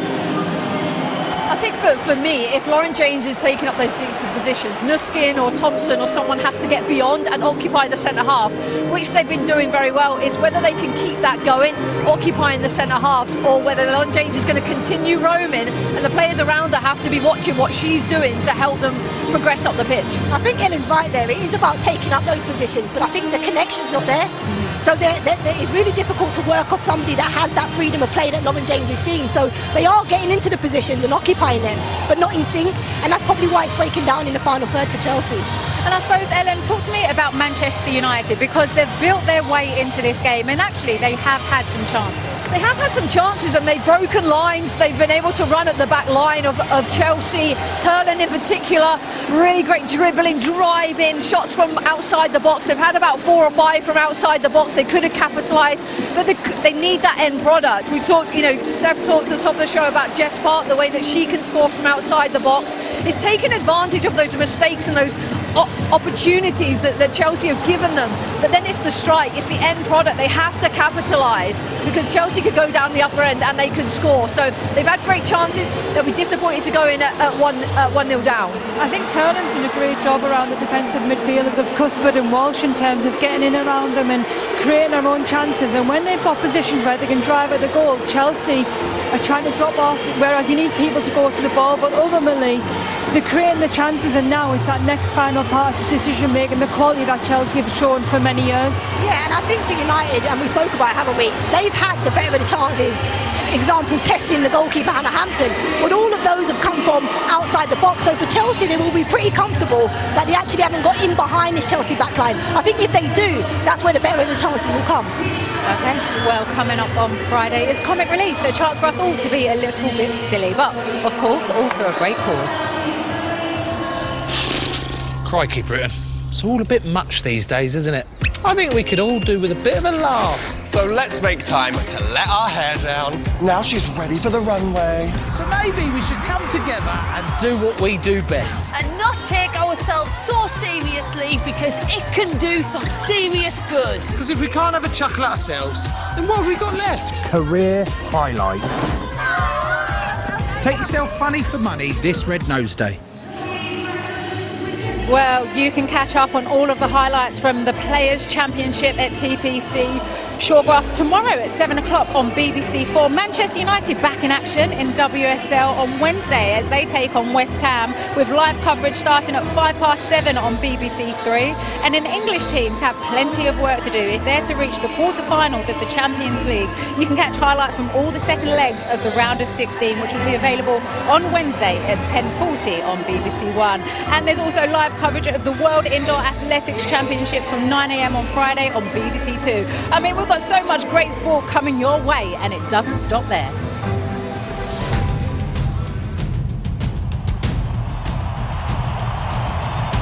game with huge stakes. A derby with not just pride on the line. Russo! Chelsea, it's a scorcher! Caldente! World class! Carpenter goes for goal! Rivalries are renewed. Oh, you will not want to miss either leg of the blockbuster quarter-final clash between European champions Arsenal and their London rivals Chelsea in the Women's Champions League. That one all kicks off at the Emirates on the 24th of March. Then the following Wednesday, we head over to Stamford Bridge to see who will be booking their spot in the semi-finals. Both of those games you can catch live on BBC Two with coverage starting at 7:30. Well as it being League Cup final day, the 15th of March is also a very special day for all of the mums across the country. And one of those is our very own Ellen White, who this week caught up with Manchester United's own mum-to-be, Celine Besset. Seen on Instagram you like flowers, so I do. Would you know how to do bouquets or no? Should we just go for it? So I'm like going on Instagram, like taking pictures of flowers, but I don't know a clue about. Like, can I have those? Yeah. Went to the Euros, got pregnant quite soon after for you. In 2022, I went to the Euros. We got pregnant very fast, actually, after the Euros. I retired. You obviously want to continue playing. Was that something that you and Aaron, your husband, obviously spoke about? Our dream has always been to have a family and kids and all of that. And for me, it's never been like a sacrifice if I want a family or if I want to just play football. Yeah. And I think for us, it was just about when to have a baby, obviously. And then for us, it just felt right. But in terms of like the training, is that still something that you're... So I do pitch, no contact, no anything of that. I stopped out when I was 5 weeks, I think. Still training hard. I'm basically in the pre-season. So you're 9 months of pre-season, then you've got a beautiful baby to look after and then go back. So hopefully the baby will get fit when it comes out. We'll be like running around with a six-pack. It's been so important for me to train. I feel so much better. Mentally, do you mean? Yeah. Like everything. I was thinking about like pelvic floor, like is there that support network for you as well for your return to play? So I didn't have a clue about pelvic floor. No clue, never heard of it, didn't know what it meant. Going from being very fit in pre-season, gaining a lot of weight and feeling like a lot of tension in my pelvic floor. Right. Was like, what's that? Is that normal? Yeah. So after going to a physio who helps me with that, it's just changed everything and I feel so much better now. And did you feel that sense of security in your contract as well, that they want you to stay at Manchester United? Yeah, if you're in a pregnancy stage, then you can still train, you can still be with the girls, you can still come to games. It's okay to be pregnant and it's a job, like you should not be pregnant because of how your job is, and the club has been very supportive. Yeah, I think like if you have two dreams, like you can live both of them at the same time. Was your dream to have a baby when you played football? Or was it more like, I want to wait? We didn't have any kind of policies in place when I was playing. There's so many tournaments, it's like at times you feel like, you're kind of having to sacrifice something. And it felt like maybe that was one of the sacrifices, was maybe not having a baby whilst playing. I think it's still very rare to have a baby when you're a footballer. Some people just ask me like, are you going to quit football? And I'm like, what? Yeah, why? That's not been in my mind like a second. So yeah, like Missy Bow, like she's my age I think, and so inspiring, and I'm so happy for her, and it's nice to see other people do it as well, not being scared of it, and if like that's the dream, like you should just follow it. Yeah. And obviously you miss out of maybe a season, but you have so many more seasons. We've been chatting really, haven't we? But shall we rate our bouquets? Your wins. I like strange bouquets. I like big, like dramatic bouquets. Okay, well you can take this one home. Ellen, I rate your bouquet. I have to say that. It was awful. I mean, I just like the little delicates. I don't like the big bunches. Happy Mother's Day to everyone who's tuning in today. Ellen, I want to ask you about that because it's another development in women's football because it hasn't been long since there has now been maternity clauses in contracts. Because I know when I was playing, I did have that fear. Oh, if I was to go and have a baby, I might not have a career after that. Yeah, I think it's having that security, isn't it, from your club, knowing that if you were to return, that you've still got the security and the backing of the club. And you know, Celine is a trailblazer in that sense. You know, she doesn't want to sacrifice anything. She wants to have a child and still return back to play, and that is really inspiring. But then also having a club like Manchester United backing her and supporting her, and having that contract to be like, when I return, they're going to support me all the way. And it was a beautiful conversation. It was really nice, and it was really eye-opening as well. And yeah, I wish her all the best of luck for the rest of her pregnancy. Farah, I know you've been checking your shoulder and you see there's been some movement. We can see the players coming back out, but you think you may have spotted a change? Yeah, I mean, Agabiba Jones has been heavily warming up out there, which would suggest that she's coming off. I would think that maybe Alyssa Thompson will come off, Lauren James, out on this left-hand side in a much preferred position, and Agabiba Jones is a more natural 9. Okay, well, the players are taking the field. We can see Manchester United are just heading back out. So it is time to hand you back over to our commentary team of Robin Cowan and Rachel Brown-Finnis. Thank you very much, Alex. Yes, so it looks like Chelsea are getting ready to make an alteration here. Be interesting to see what sort of impact this will make on the game. I'm sure Sonia Bonpastor would not have been that pleased with the amount of chances that her team were giving up in that first half. And so, of course, Manchester United might have to respond in kind as well, having failed to really capitalise on any of the chances they fashioned in that first half. So, yes, a change for Chelsea with Alyssa Thompson coming off and Agabiba Jones on in her place. Alyssa Thompson had a golden opportunity to make it 2-0 and really get the game beyond Manchester United. She's withdrawn, and Agabiba Jones, who started the season so brilliantly, has struggled with injury issues and scored just once in the last 14 appearances. Last season's top scorer on, more of a traditional number 9, which perhaps means we might see, well, I was going to say different role for Lauren James, but seeing where Agabiba Jones is at the moment, maybe not. Yeah, she started out on that left-hand side, but we talked quite a bit in the first half, the amount of rotation that Lauren James, whether she instigates it or not, the front three certainly will rotate across that front line. And yes, Agabiba Jones is a potent goal scorer, more so than Alyssa Thompson, more of a wide player.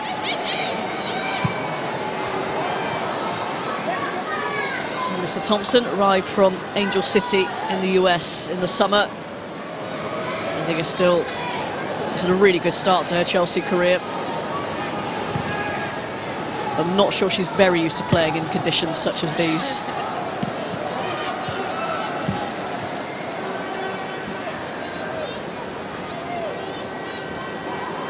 Yeah, not the conditions of later on in the season that you're used to in the NWSL, for sure.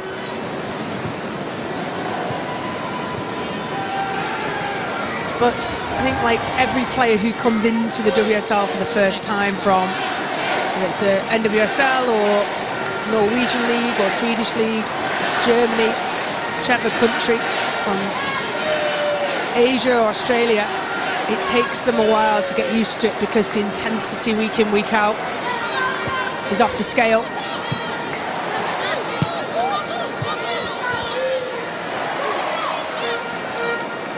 The weather's slightly better. Oh, and look at that. Sonia Bonpastor has taken her hood down for the first time in the afternoon. That means the weather must be getting better. I think it's stopped raining. You might need a sunglasses soon.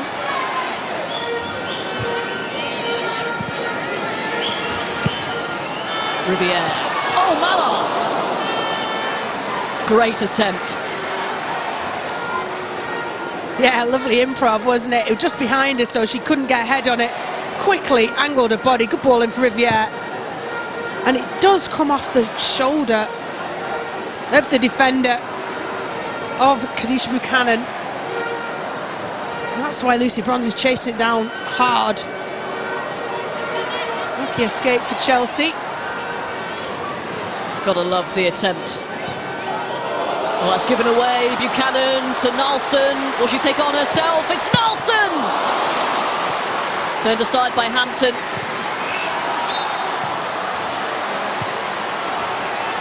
Too close to Hampton for it to be a problem. She was always going to save it from there.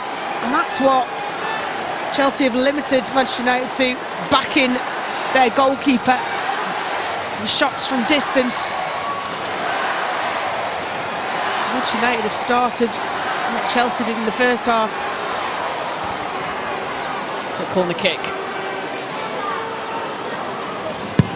Sigoti-Olmo towards the back post. It's one. In the first instance, but cleared away. Turland often the target from corners, and she did really well to get head on it there. Chelsea have dealt with those first contacts pretty well generally. Not subjecting Hannah Hampton to anything from close range.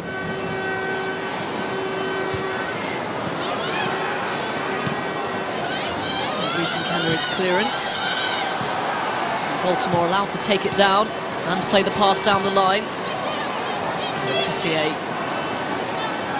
puts it straight to Nusken. James somehow manages to poke that through for Nusken. Dispossessed. And Steph Horton, wasn't it, in half-time, saying it was a very transitional game, and she was absolutely right about that. No side really keeping hold of it for huge amounts of time. And that's continued in the open exchange, the second half. There were times when you felt Chelsea put their foot on the ball, wanting to take control of the game in the first half. But Manchester United just wouldn't let them.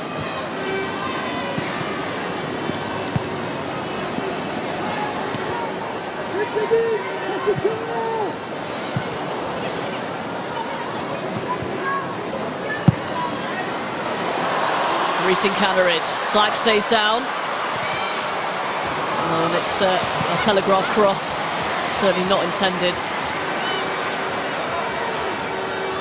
Yeah, she's not been as impactful as we have seen her previously, Kennerid.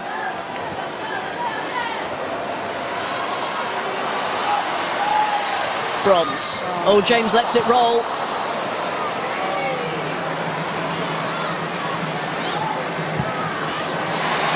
Mallard dispossessed by her France international teammates, and James can't quite stretch enough. Dangerous ball in from Baltimore. Yeah, lovely bit of play by Lauren James. Little over, recognition of the picture around her. Watching on. Dane, Serena Wiegmann. A very good start to World Cup qualifying. 2 wins, goals scored, currently above Spain on goal difference. That meeting next month at Wembley. I'm talking about rivalries.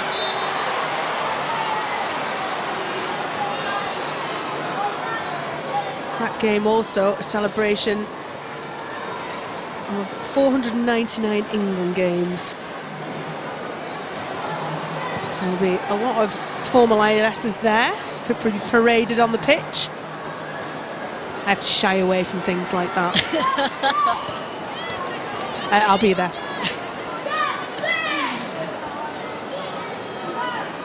With the one waving maniacally.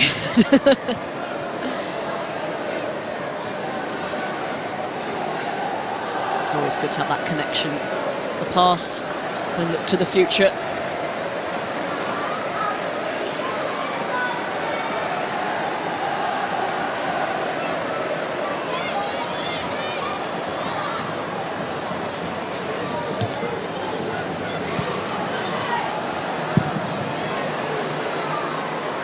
gets good distance on that clearance. A slightly awkward bouncing ball, and Janssen hesitated.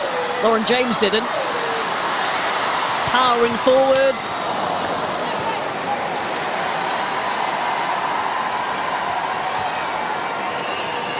Just overruns it ever so slightly, very similar to charge down the right-hand side in the first half.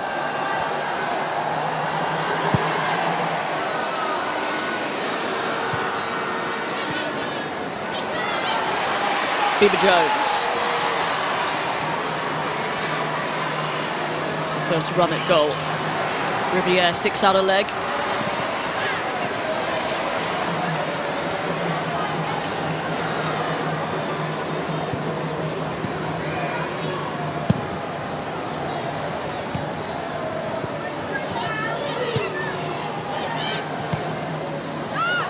Turland. Wouldn't quite fall for her, tries to find Mallard. Burman's done a really quiet but steady job in that centre half position. And, Millie Bright out injured, Naomi Germer out injured.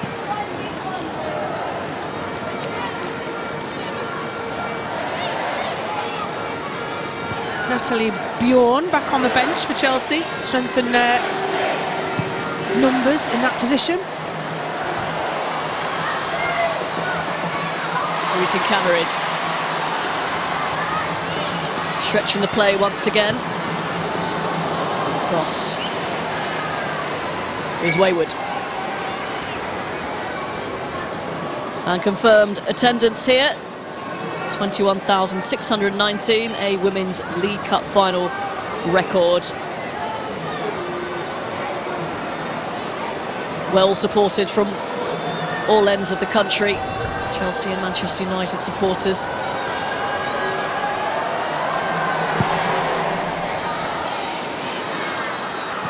What a wonderful time to be part of women's football and seeing its growth and feeling its growth.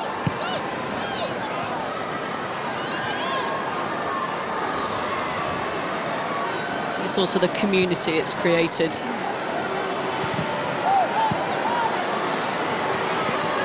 Here is Park. Releases just in time, Nilsson. Zubiotti Olmer robbed by Nusken. Lauren James. Rutin Kamerid.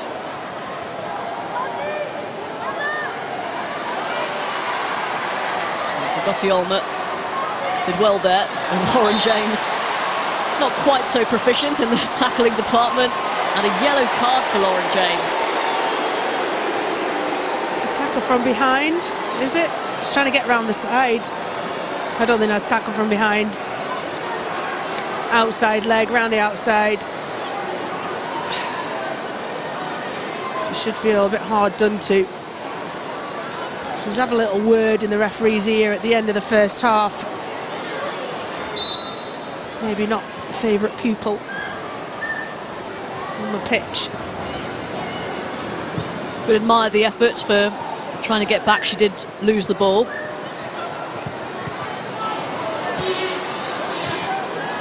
So a change coming for Manchester United.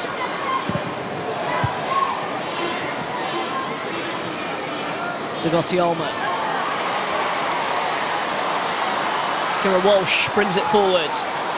Slide rule pass for Beaver Jones. And not for the first time. Letitia makes the challenge, but the flag is up anyway. Yeah, I think she had just edged offside Beaver Jones. Just fractionally, but enough. Right call. It's sloppy from Manchester United, again caught in possession. This time by Nusken pinching the ball. It's Kira Walsh. Beaver Jones just enough for it to be a straightforward decision. Manchester United looking to ready 2 substitutions. And 2 extremely experienced substitutes.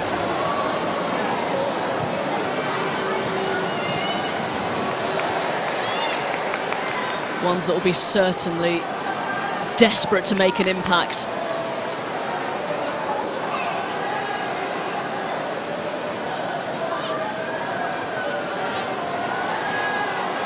James. Lucy Bronze.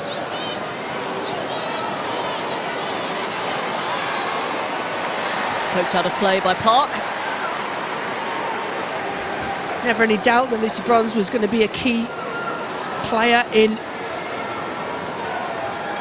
the success of Chelsea this season, and she's looked as sprightly and as hungry for success as ever.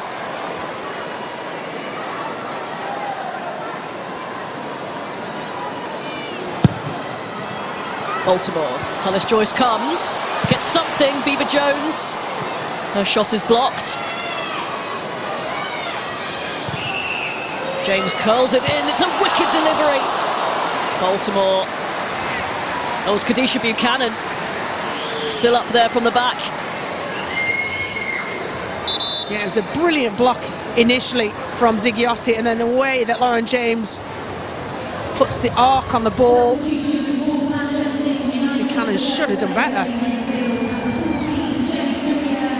There's Jade Riviere is coming off. Showing very good energy and industry down the right-hand side. Friedalina Rolfert making her 14th major final appearance. And Leah Schuller also coming on. Scored a hat-trick in the German Cup final for Bayern Munich last season. She comes on in place of Ellen Vangerheim. So Rolfer at left back, Lundqvist right back. And Schuller straight into the action.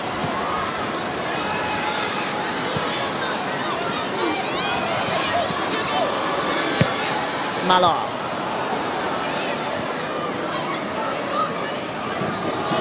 Delicate touch from Lauren James. Janssen clears up, finds Malar.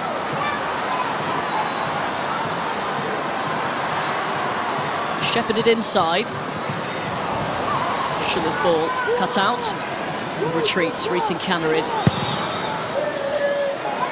Yeah, Reeting Cannerid did really well there, because that ball would have been to roll for her Manchester United players, and fans will want her high up the pitch attacking.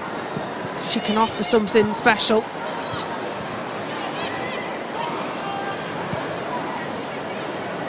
Not often that Chelsea's opponents have the deeper squad for various reasons, international duty, injury.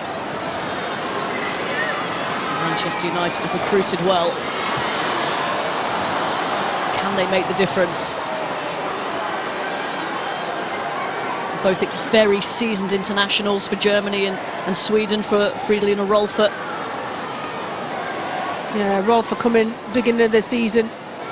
Schuller, the January transfer, along with Lundqvist and others. Mark Skinner and his team have recruited really well. I think this season possibly more so than ever. The recognition of last time they were in Europe, the deficit, it hit them hard in the WSL. It was really difficult to balance both. Bronze finds James. Rolfert back for Tullis Joyce.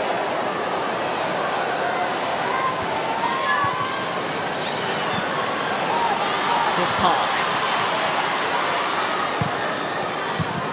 Turland. Quite get that right. Zighiotti Olma is doing some running. She was the option to play out the back from Rolfert. It's a lovely threaded pass from Rolfert. Natalie Bjorn coming on for Chelsea. First appearance since November. What a serious hamstring injury. She replaces Kadisha Buchanan, who is also still building up that match fitness after a long time out.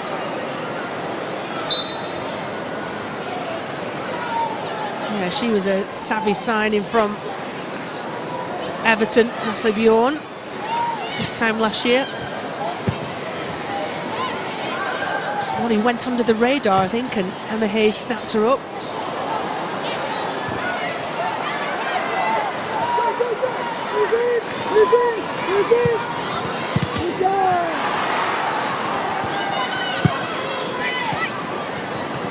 Really good close control from Park. And finds Rolfert.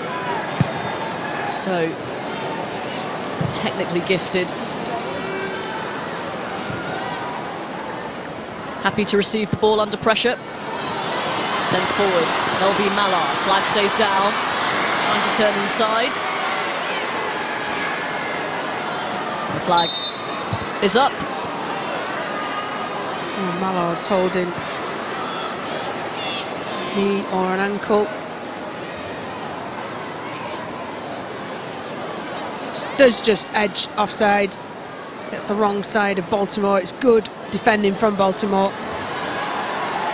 The way the system doesn't just put the flag up earlier on or let the play on.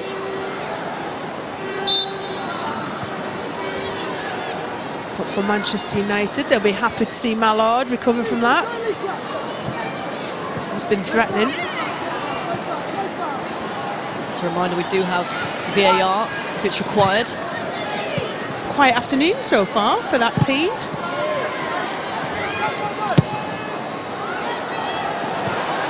Over the top for Reeting Canarid. Rolfert with some really good defending. Fresh-legged.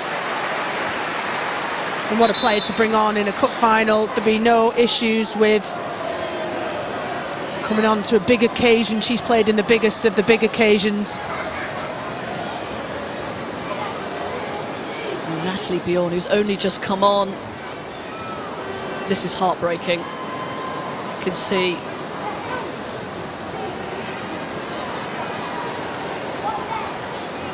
three and a half months out with injury, and she's been on the field a matter of minutes. It is just so heartbreaking to see. As we've just seen the replay, I mean, she's just retreating, backing off. And it's like it's the top of the calf that she's holding straight away. And she looks so delighted to be coming onto the pitch. Big smile when she high-fived with Kanisha Buchanan to come on.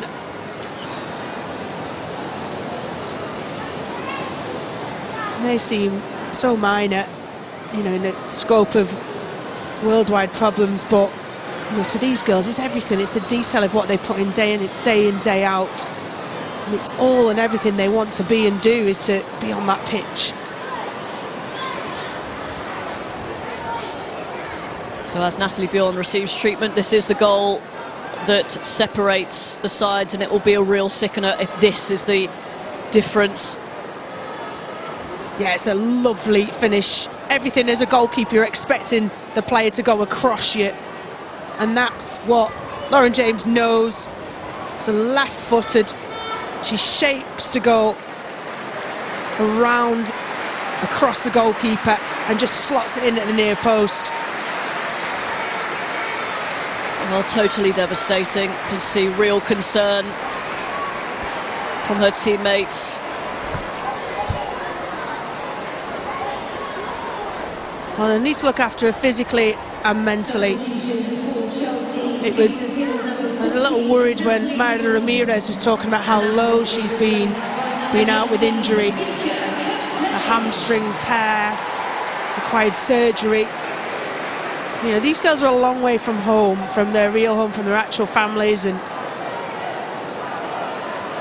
they need to be looked after as family at the club. I'm sure they are. This will be a low point for Natalie Bjorn. I hope she can come back safely. And so Bjorn is off. Vika Kaptein is on in her place, and so a reshuffle for Chelsea.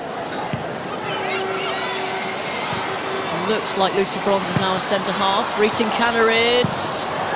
Oh, and well, it's going to be another stoppage. It's leathered away, head injury.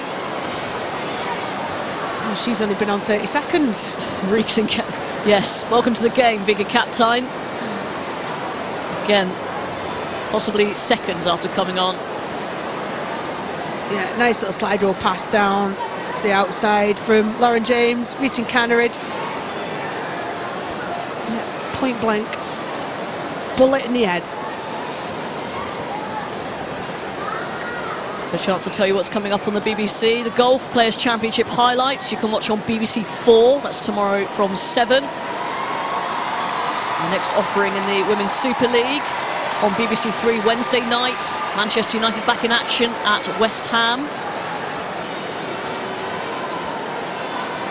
UEFA Champions League highlights from the second leg of the round of 16. Wednesday on BBC 1 at 10:40.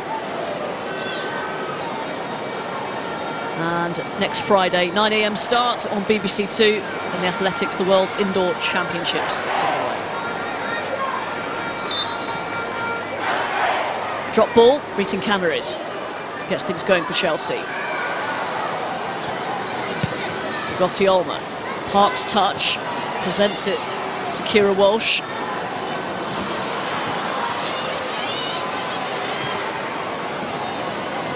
Baltimore, now Cuthbert.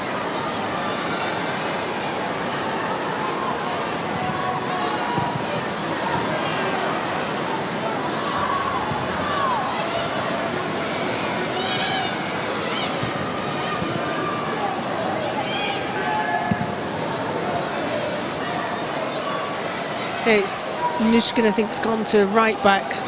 One of those wonderful utility players. She's played like as a centre forward and scored great goals in the 10, in the 8 and the 6. Been now deployed in the number 2.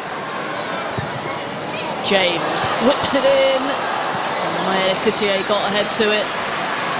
Well defended, because that's the beauty of a ball from Lauren James. Down this right hand side, cuts it onto her left. Swerves in, just needs that little yard and does that so well.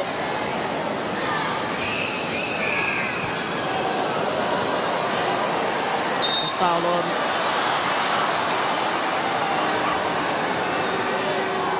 Gotti Olma by Erin Cuthbert. She's done some mileage, hasn't she, Gotti Olma today? Being that pivot role and getting the ball off the defence. Bit of a tight one here, but bit of a late one from Cuthbert. We've seen Erin Cuthbert in the WSL and whatever competition.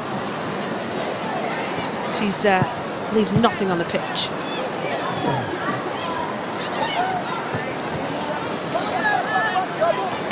We've been talking about how difficult this season has been, falling behind in the title race. 9 points behind Manchester City ahead of this weekend. It's not a situation they're used to being in.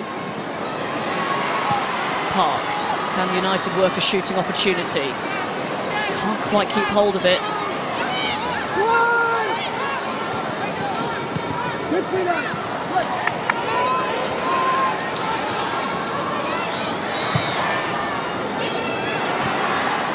Furman helps it on and sets Baltimore away.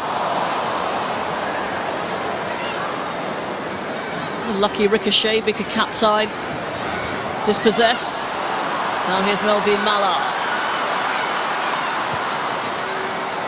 Inside for Turland, just behind her.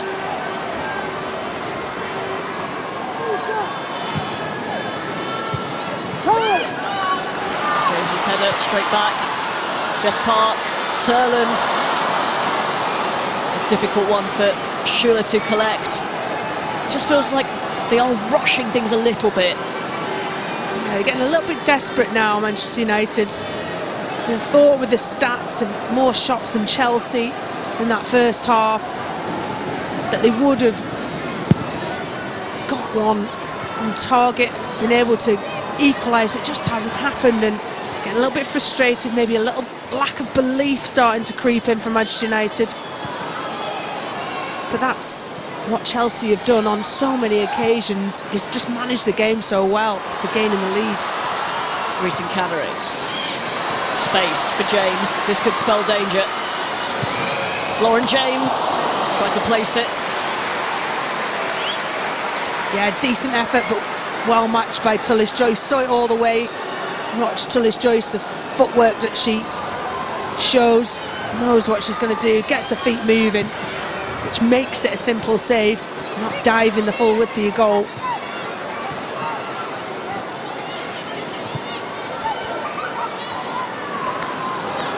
sort of time that Manchester United fans would normally look to. Rachel Williams warming up on the sidelines.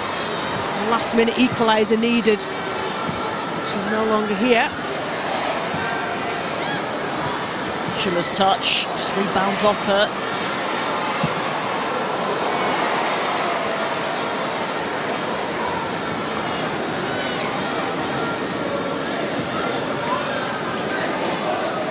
Struggling to make it stick. Yeah, Chelsea are just making them go, making them chase the ball. Hampton. Nice.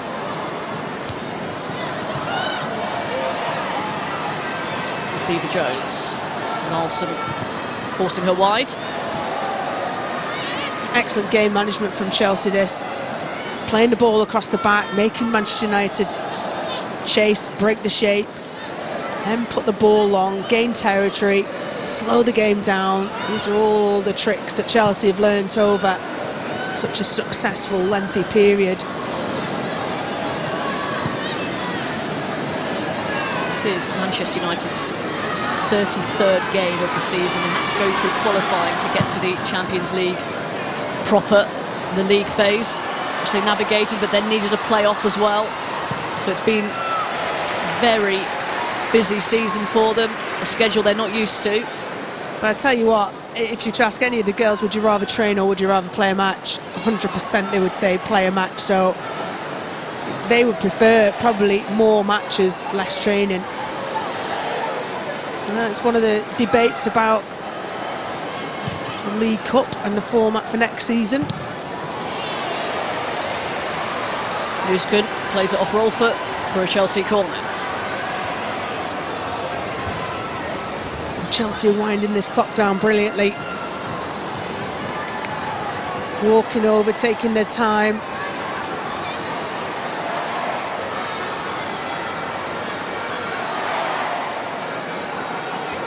Manchester United are going to have to make their move from the bench soon. Baltimore's delivery flicked towards goal by Cuthbert.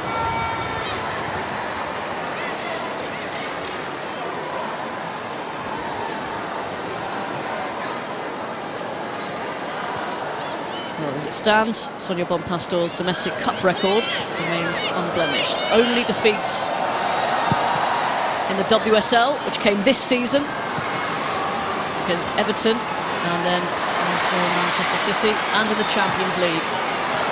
Here's Lauren James. Try and put this game to bed. Scotty Olmert, still boundless energy. Rolfert, some really good footwork, but just ran out of space.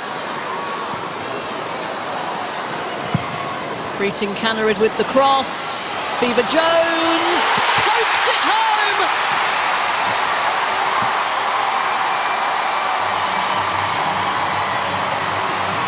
And makes it 2. And surely secures another trophy for Chelsea. The childhood Chelsea supporter with another moment to remember. I'm absolutely delighted for Aggie Beever-Jones. She's had to be so patient, and this is no more than a half chance, but look at the way how she grapples with Lundqvist, shoves her off, ensures that the ball lands to her and that she is first to the drop down. That ball doesn't favour the defender, it doesn't favour Beever-Jones. She makes it hers and she scuffs it accurately. We talked about Alyssa Thompson not being a potent goal scorer. That's what Beever-Jones brings, is that half chance, the dead eye for goal. And what a time to get a goal for Chelsea. That is not a lucky finish. That is, I know where the corner of the goal is. I know what I can do. A little toe poke. Delight for the Chelsea fan and player. The most delicate of toe pokes. And that should just put this tie out of reach for Manchester United. For all of Chelsea's vulnerabilities.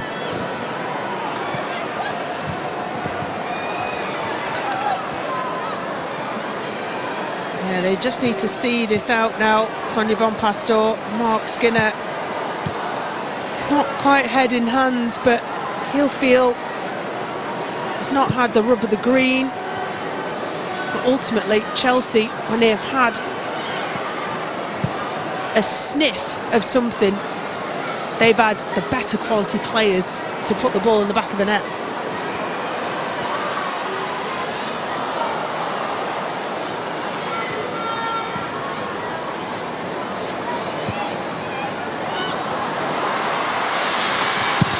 Bowman clears up.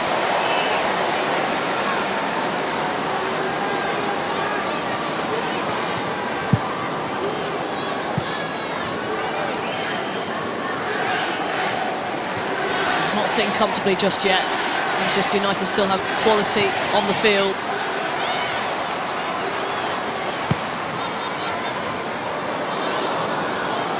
But again, they might just feel this is an opportunity missed.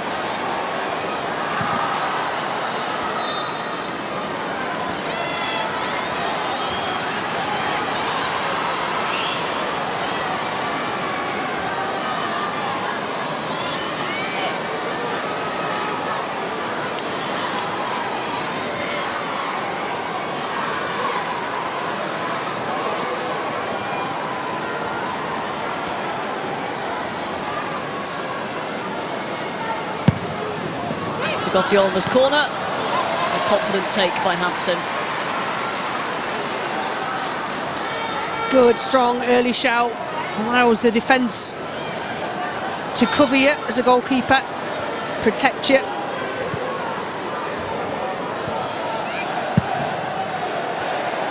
Well, Chelsea's defence have been excellent today. They've been resolute, they've protected Hannah Hampton excellently well.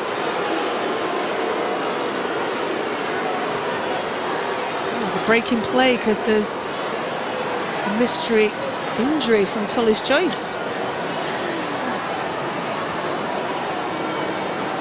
I'm not sure what you're insinuating, Rachel Brown-Finnis.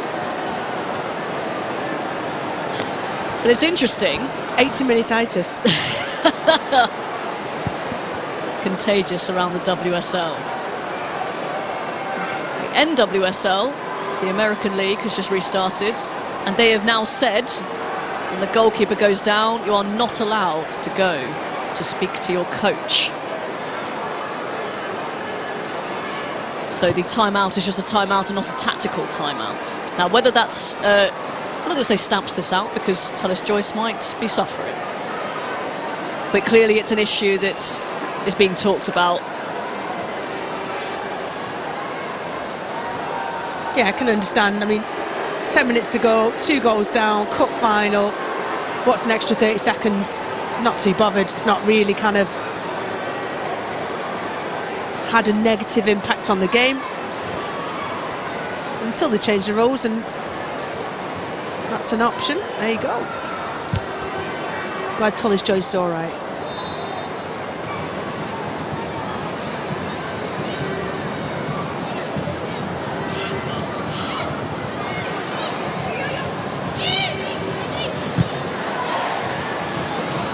Here's Schuller. Schuller and Rolfe haven't really had the desired impact so far. Still, well, just under 10 minutes to go, but maybe more because of stoppage time. Oh, Beaver Jones and Letitia in a clash, but both of them got up fairly promptly. Both got big smiles on the face. Heard the ooze from the crowd.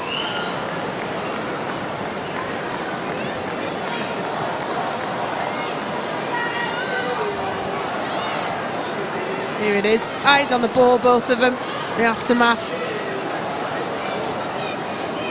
Well, none of them felt it. Both that got up. I think I felt it from up here more than they did.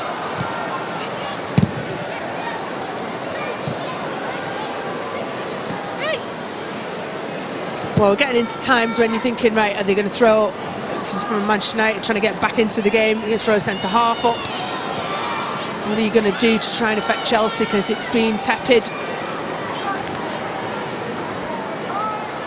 Manchester United have looked less like scoring in this second half.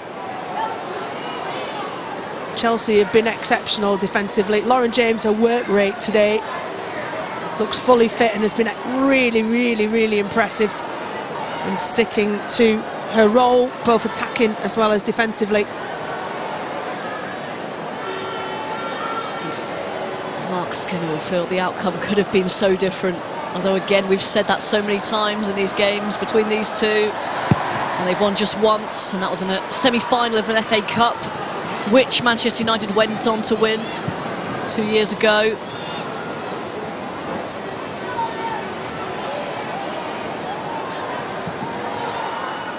And now it's a big moment for them, but it still seems Chelsea have their number.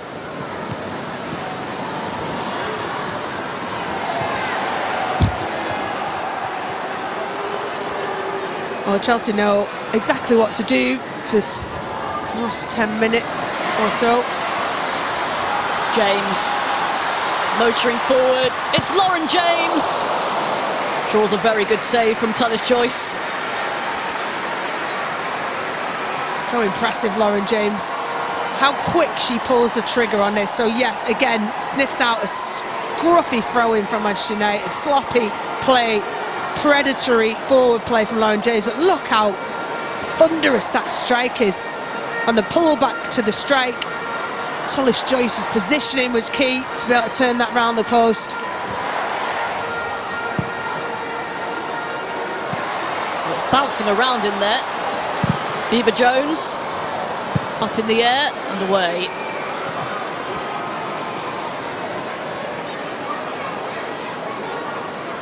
Beaver Jones will be desperate to impress the new boss, the boss, England boss that's here, Serena Wiegman, Dame Serena Wiegman, in the stands, and she has done. She loves to have a goal scorer come off the bench, if nothing else. Beaver Jones would accept that.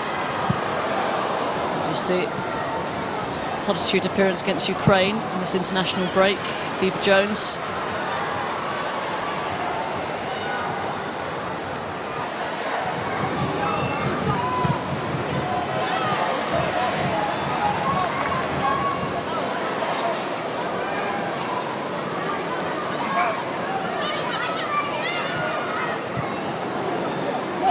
Helped on by Nilsson. Sent forward, James. Lauren James coming back from an offside position.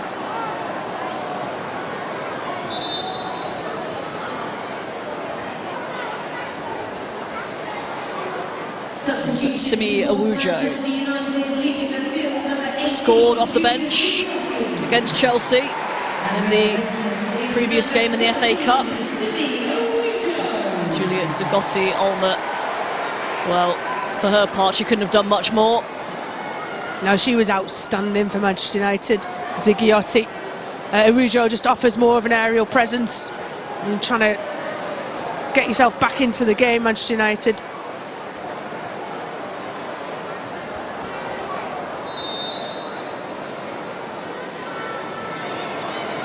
Lexi Potter getting ready to come on for Chelsea.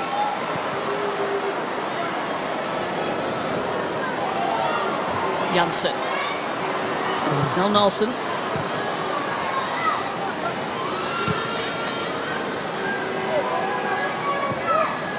Manchester United were trying to figure out how to pump that long.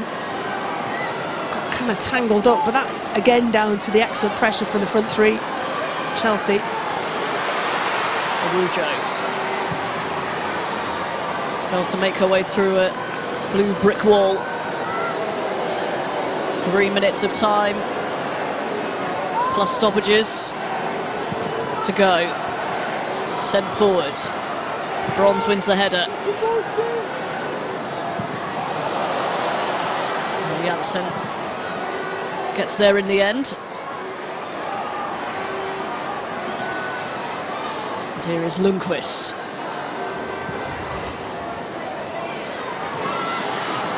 Park. Cuthbert's done a number on Park today. Nilsson. Good challenge from James. that's really what's been more impressive for me. Lauren James, yes, we know she's excellent going forwards and she's got unbelievable skill set and work rate to help the team out. It's been exceptional.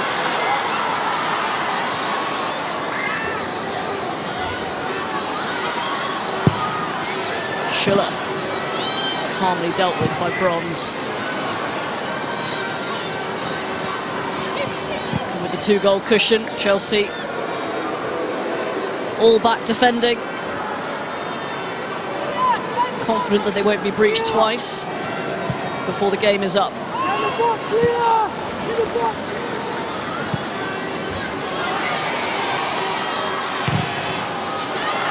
Corner kick.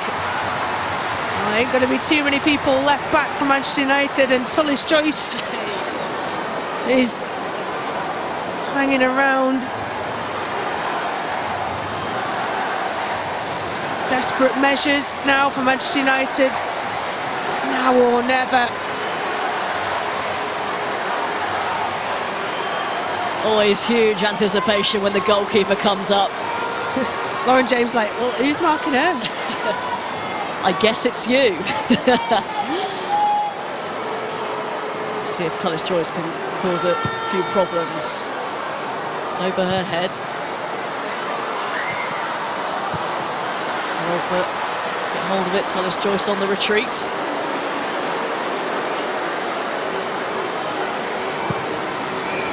Park. Again, Bronze. Dominant in the air.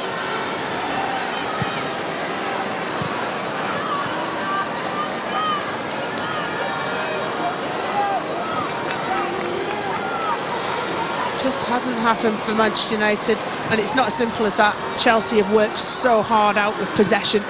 So they've found themselves out of possession a lot.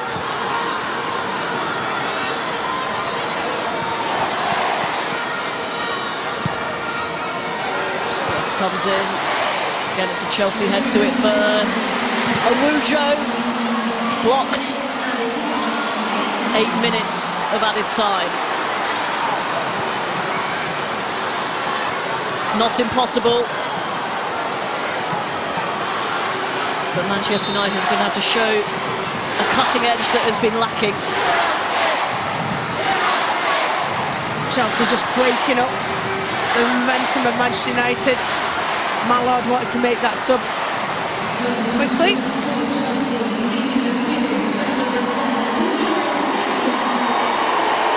Lauren James gets a reaction from all 4 sides, mainly a positive one from those decked in blue. Lexi Potter, 19-year-old academy product, on in the cup final. Mallard's cross, and a shout from Hampton. Was she caught? There's a quick swipe from Lucy Bronze. I think it hurt Lucy Bronze more than it hurt Hannah Hampton. But those two have been brilliant today for Chelsea. Communication only keeps getting better between them. Nolson. Still plugging away towards Arujo, and Turland, again, brilliant defending. Lucy Bronze getting herself in the way. Beaver Jones, with little support, will just try and run the clock down.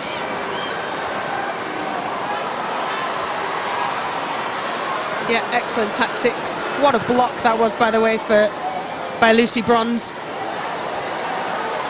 As always, willing to put her body on the line.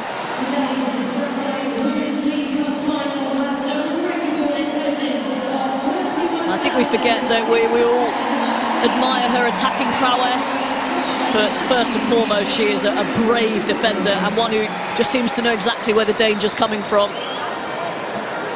And such a wonderful athlete, her agility to be able to change direction there. And get that first to the ball, key interception.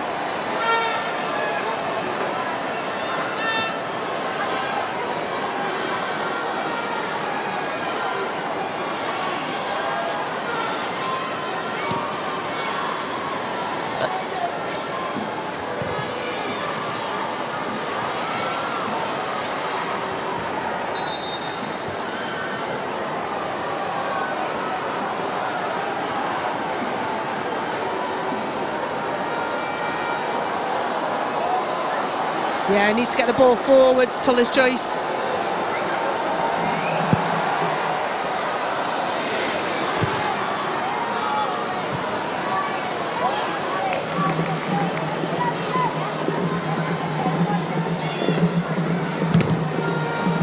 In this situation, it's so hard, isn't it, for Manchester United?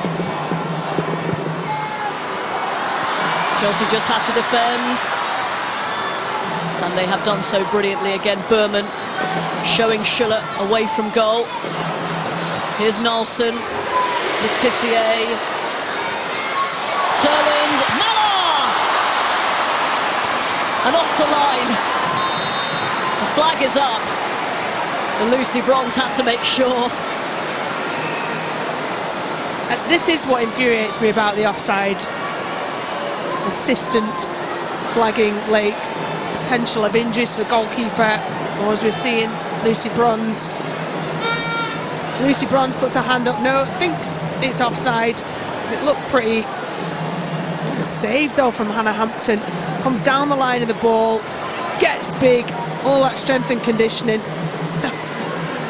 But what a battle axe Lucy Bronze is. Just has no concern for her personal safety at all. And managed to nod it onto Mallard for a goal kick. Defending the goal with her life.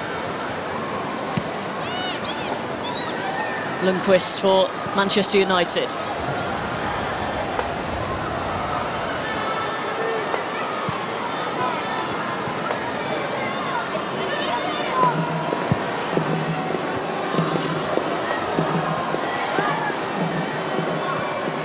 Nalson. Arujo.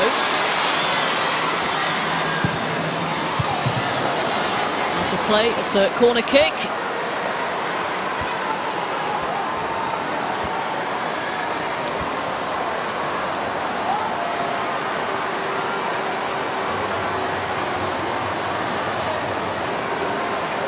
Can they do something in these last couple of minutes, Man United? Le Tissier. Goal kick. And as we approach full time here in the League Cup final, Rachel, your Subway player of the match. Well, outstanding from beginning to end, made the difference getting that first goal, but as I've talked about, her effort for the whole team to work out of possession has been sensational. Welcome back to full fitness. Lauren James is my Subway player of the match.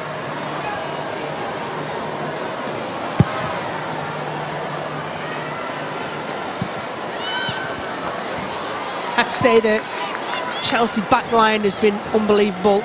Viola Berman, Lucy Bronze, particularly in that, as Lucy Bronze is now in a central role, but they've read the game brilliantly. Exciting young player, Berman. Today's Subway player of the match is Chelsea's number 10, Eva Jones. Oh, and she's presented it here to Leah Schuller. Angle is tight. She's got Lucy Bronze ahead of her. Leah Schuller.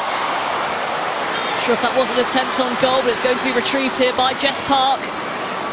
1 minute of stoppage time remaining.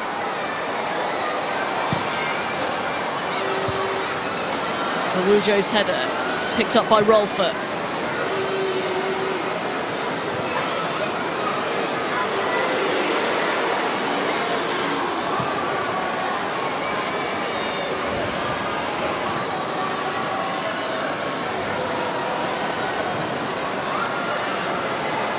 Squirts out of play. And that might be that. Again, relentless harrying from Erin Cuthbert, forced that error. Dispossessed Manchester United.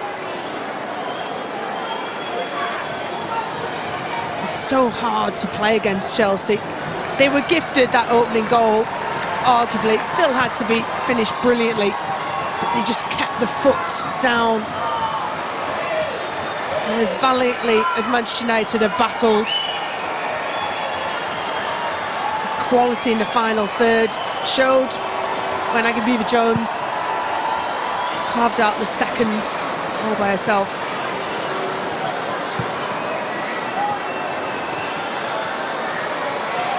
That's one final attack.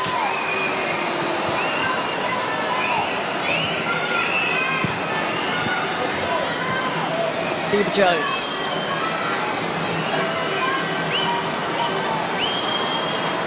Mika Kaptein.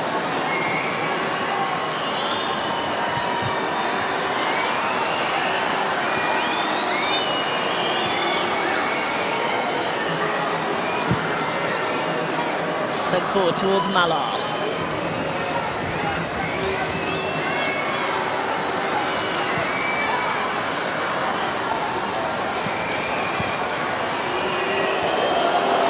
Over the pass back. Silas Joyce can't keep it in. There's no time for the corner. Chelsea.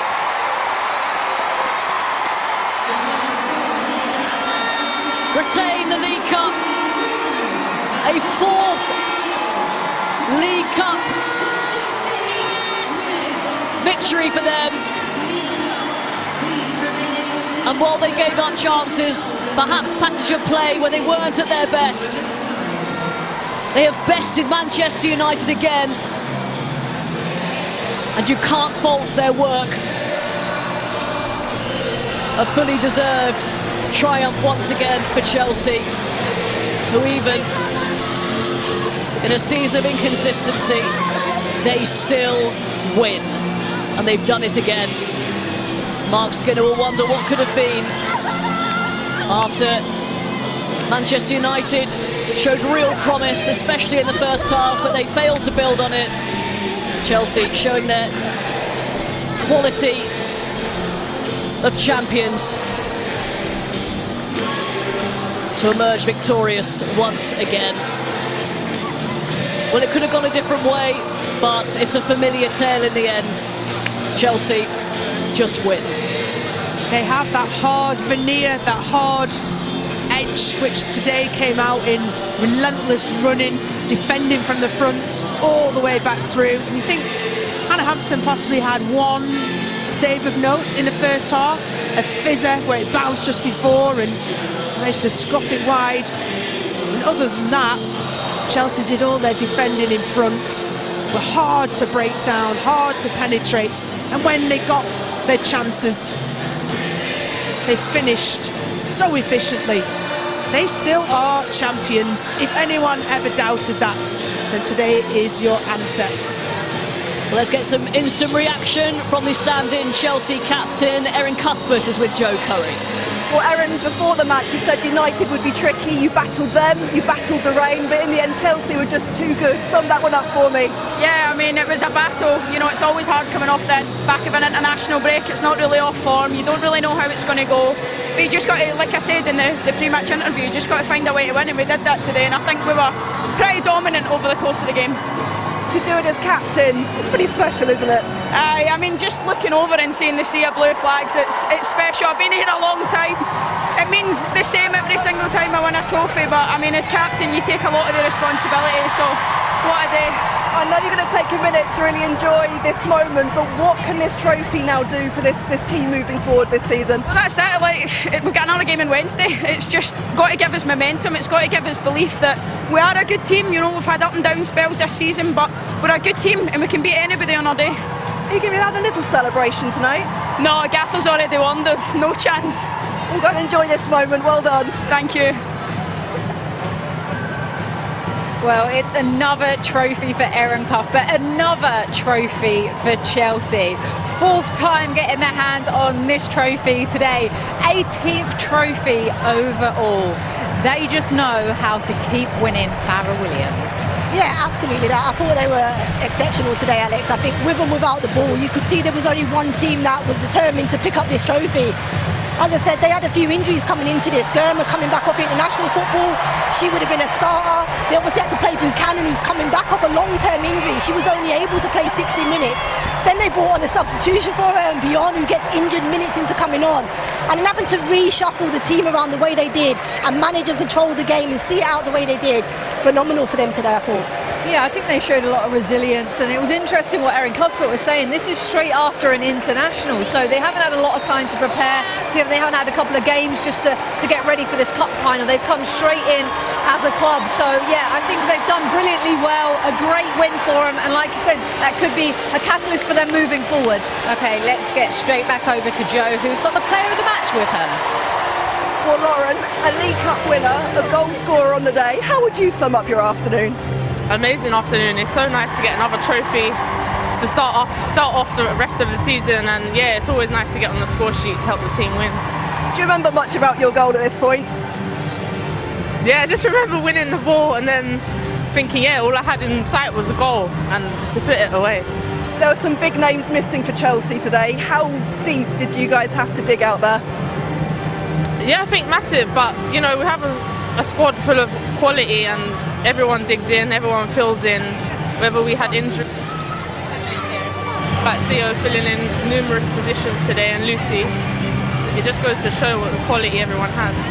This team always seems to find a way in the big moments. What was the difference today between you and United, do you think? I think it's just in our DNA. We always find a way to win, whether we play well or not. We always make sure that no matter what, we put up a fight and we make it hard to beat. And how does this team now have to use this trophy going into the rest of the season? Massive. I think we need to use it as momentum, and hopefully we can use this game as another step forward and keep working hard and trying to achieve our dreams. You just see me trying to struggle to hold on to this trophy. You are the Subway player of the match. Congratulations. It is a heavy one. Where's this one going to live in your house? Yeah. Along with all the others.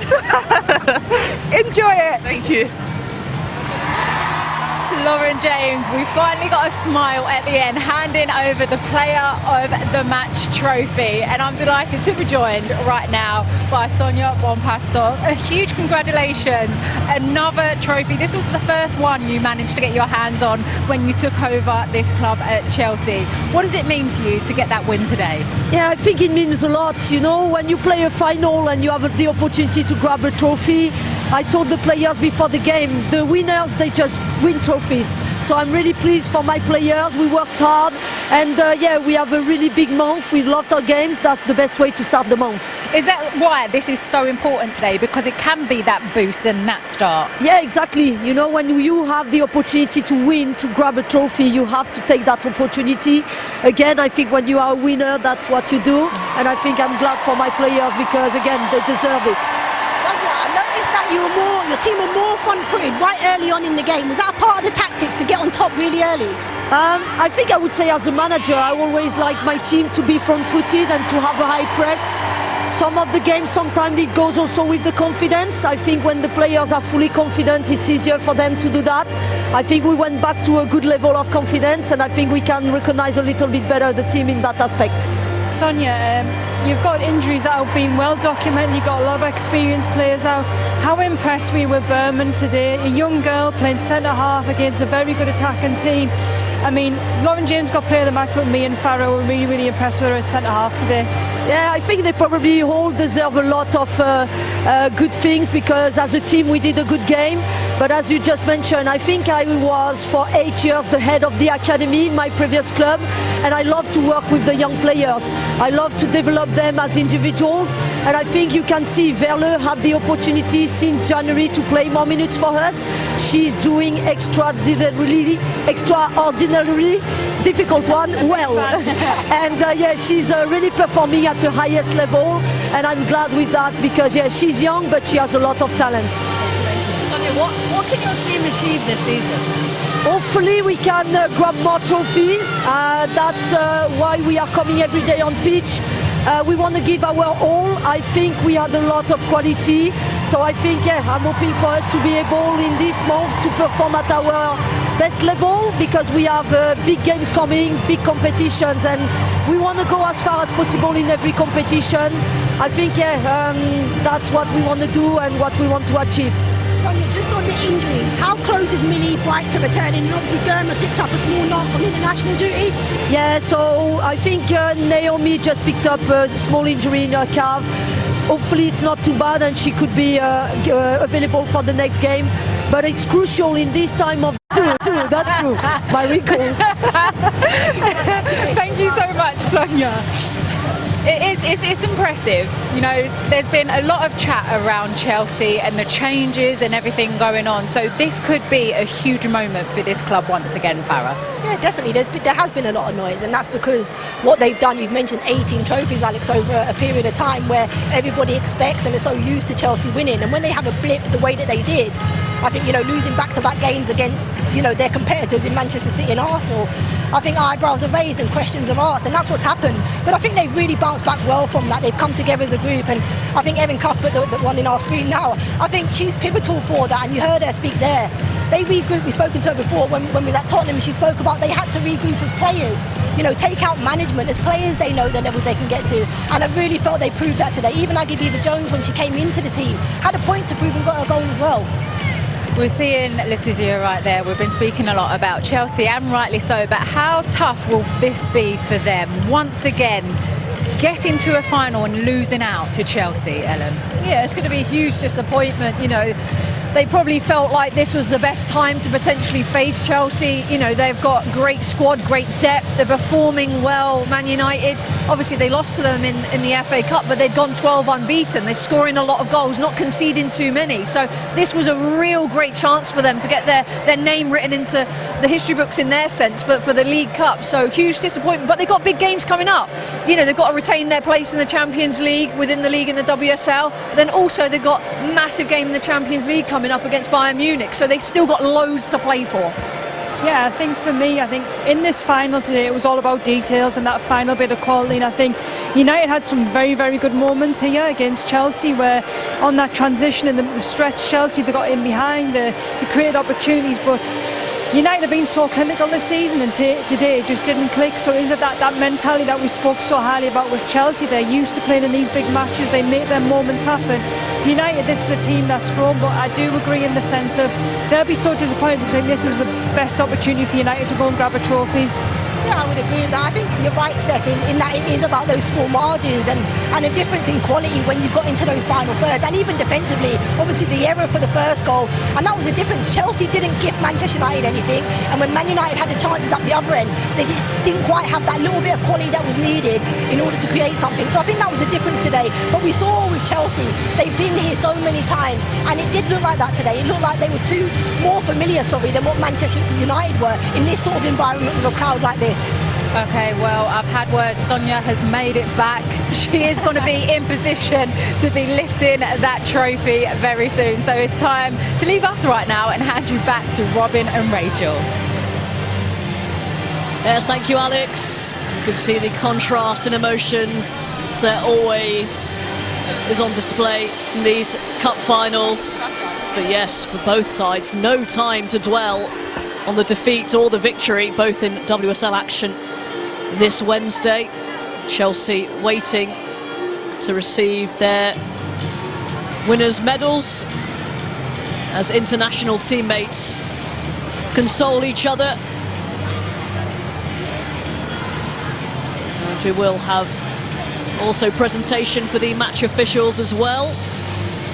And yeah, as mentioned, Rachel, even though we did have VAR in operation and goal line technology, it wasn't required, thank goodness.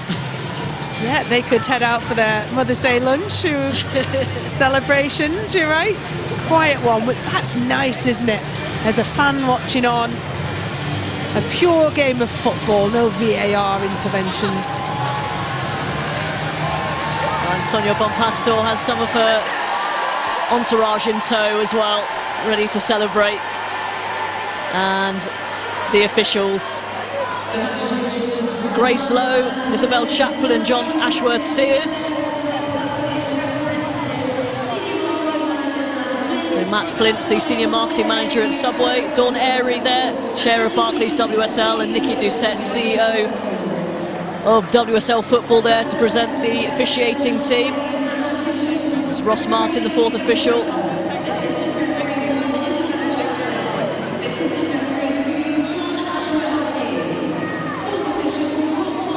Need to do some box-to-boxes after having nothing to do on VAR today. There is Sonia Bonpastor, mother of four. So yes, Not a bad Mother's Day present for her. The juggle is real.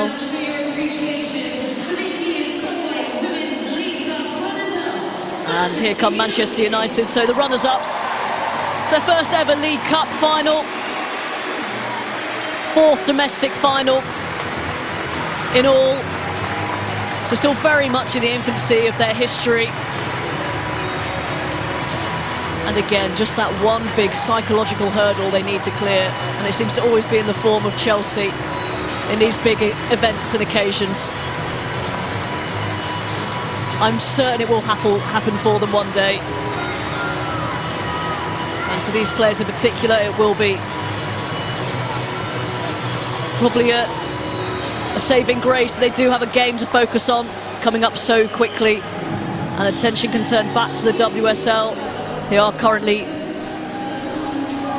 second ahead of this weekend at least, a point above Chelsea. And they performed admirably today, but again, just those big moments didn't take the chances. No, but their rise to consistent Champions League qualification, top 3 in the Women's Super League, is so impressive. It's so hard to do, as the rest of the teams not in those coveted positions only know too well.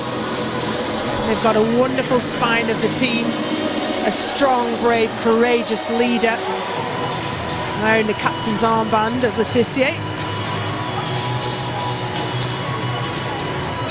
Yes, they have WSL to focus on, trying to get in the Champions League and try and get automatic qualification to the Champions League proper by finishing in the top 2.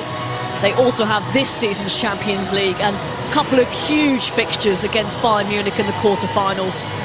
It's a really exciting future ahead. It's the first time they've been fighting on so many fronts. And they're building something big. Today, though, not their day. It is again a day that belongs to Chelsea.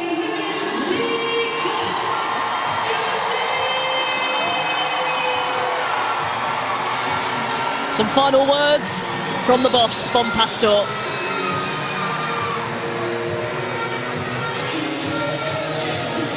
Now, is that a 2 days off? I doubt it. 2 drinks? Again, I'm not sure. But either way, it has been an unsettling season.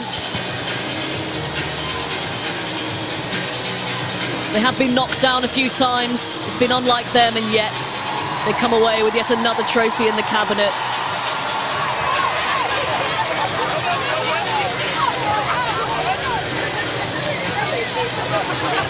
And for Sonia Bompastor, she remains unbeaten in domestic cup competitions for Chelsea. And just the one cup final as a coach in which she's been defeated, and that was in the Champions League final when she was Lyon coach against Barcelona. Precious memories and a real inspiration on Mother's Day of all days. A strong, successful mother of 4, someone that we should all look up to. Lucy Bronze, a warrior once again, will be picking up her 24th club trophy. Yeah, outrageous, outrageous. Just a team full of winners. Lexi Potter got her taste of final action, joined at Chelsea at the age of 8. Lauren James, our player of the match, scored the opening goal, her first in a cup final. I'm sure that won't be the last for this generational talent. And Natalie Björn, the only real sour note of the afternoon. On crutches, at least she can break a smile and celebrate with her teammates. And we wish her a speedy recovery.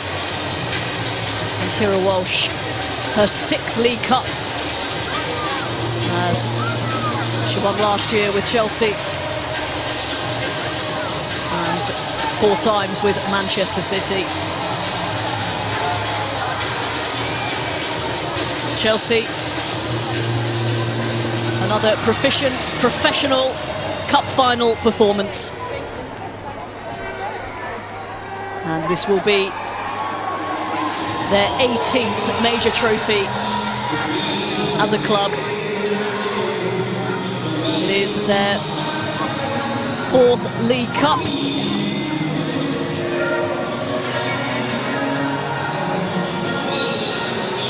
Erin Cuthbert is presented with the trophy. It might not be their year in the WSL, but you can't keep this winning machine down for long. Along with the captain Millie Bright and Erin Cuthbert, it is Chelsea, Women's League Cup champions.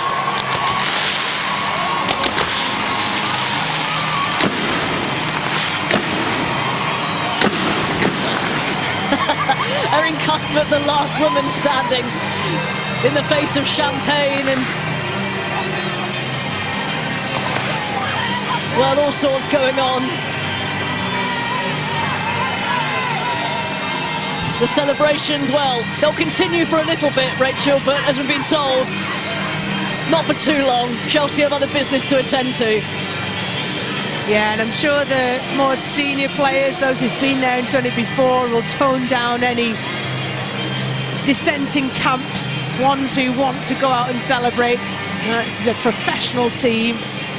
Yes, enjoy the moment, fire and fuel yourself to want to do this every single time you're in a trophy lifting position, because they are absolute winners. Well, this could be ominous for the rest of the WSL. Are they out of the title race? Could this be the springboard? They obviously need a big helping hand, with Manchester City motoring ahead. But that winning mentality remains.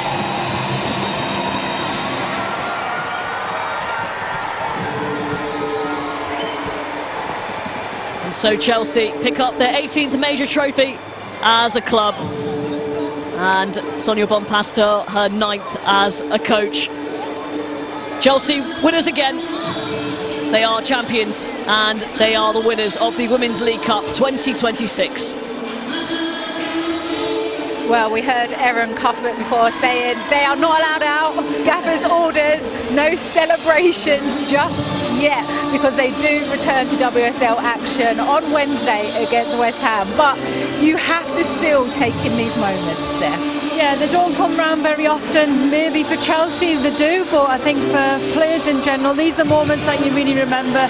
Winning trophies, celebrating with your teammates. Yeah, you might not get the night out later, but this is about just taking it all in and really celebrating, getting all the photos with the trophy. But I think Chelsea, to be honest, today really, really edged it. But they can be saving it for the end of the season, because there's still trophies for them to pick up, Ellen. Yeah, exactly. And this was obviously the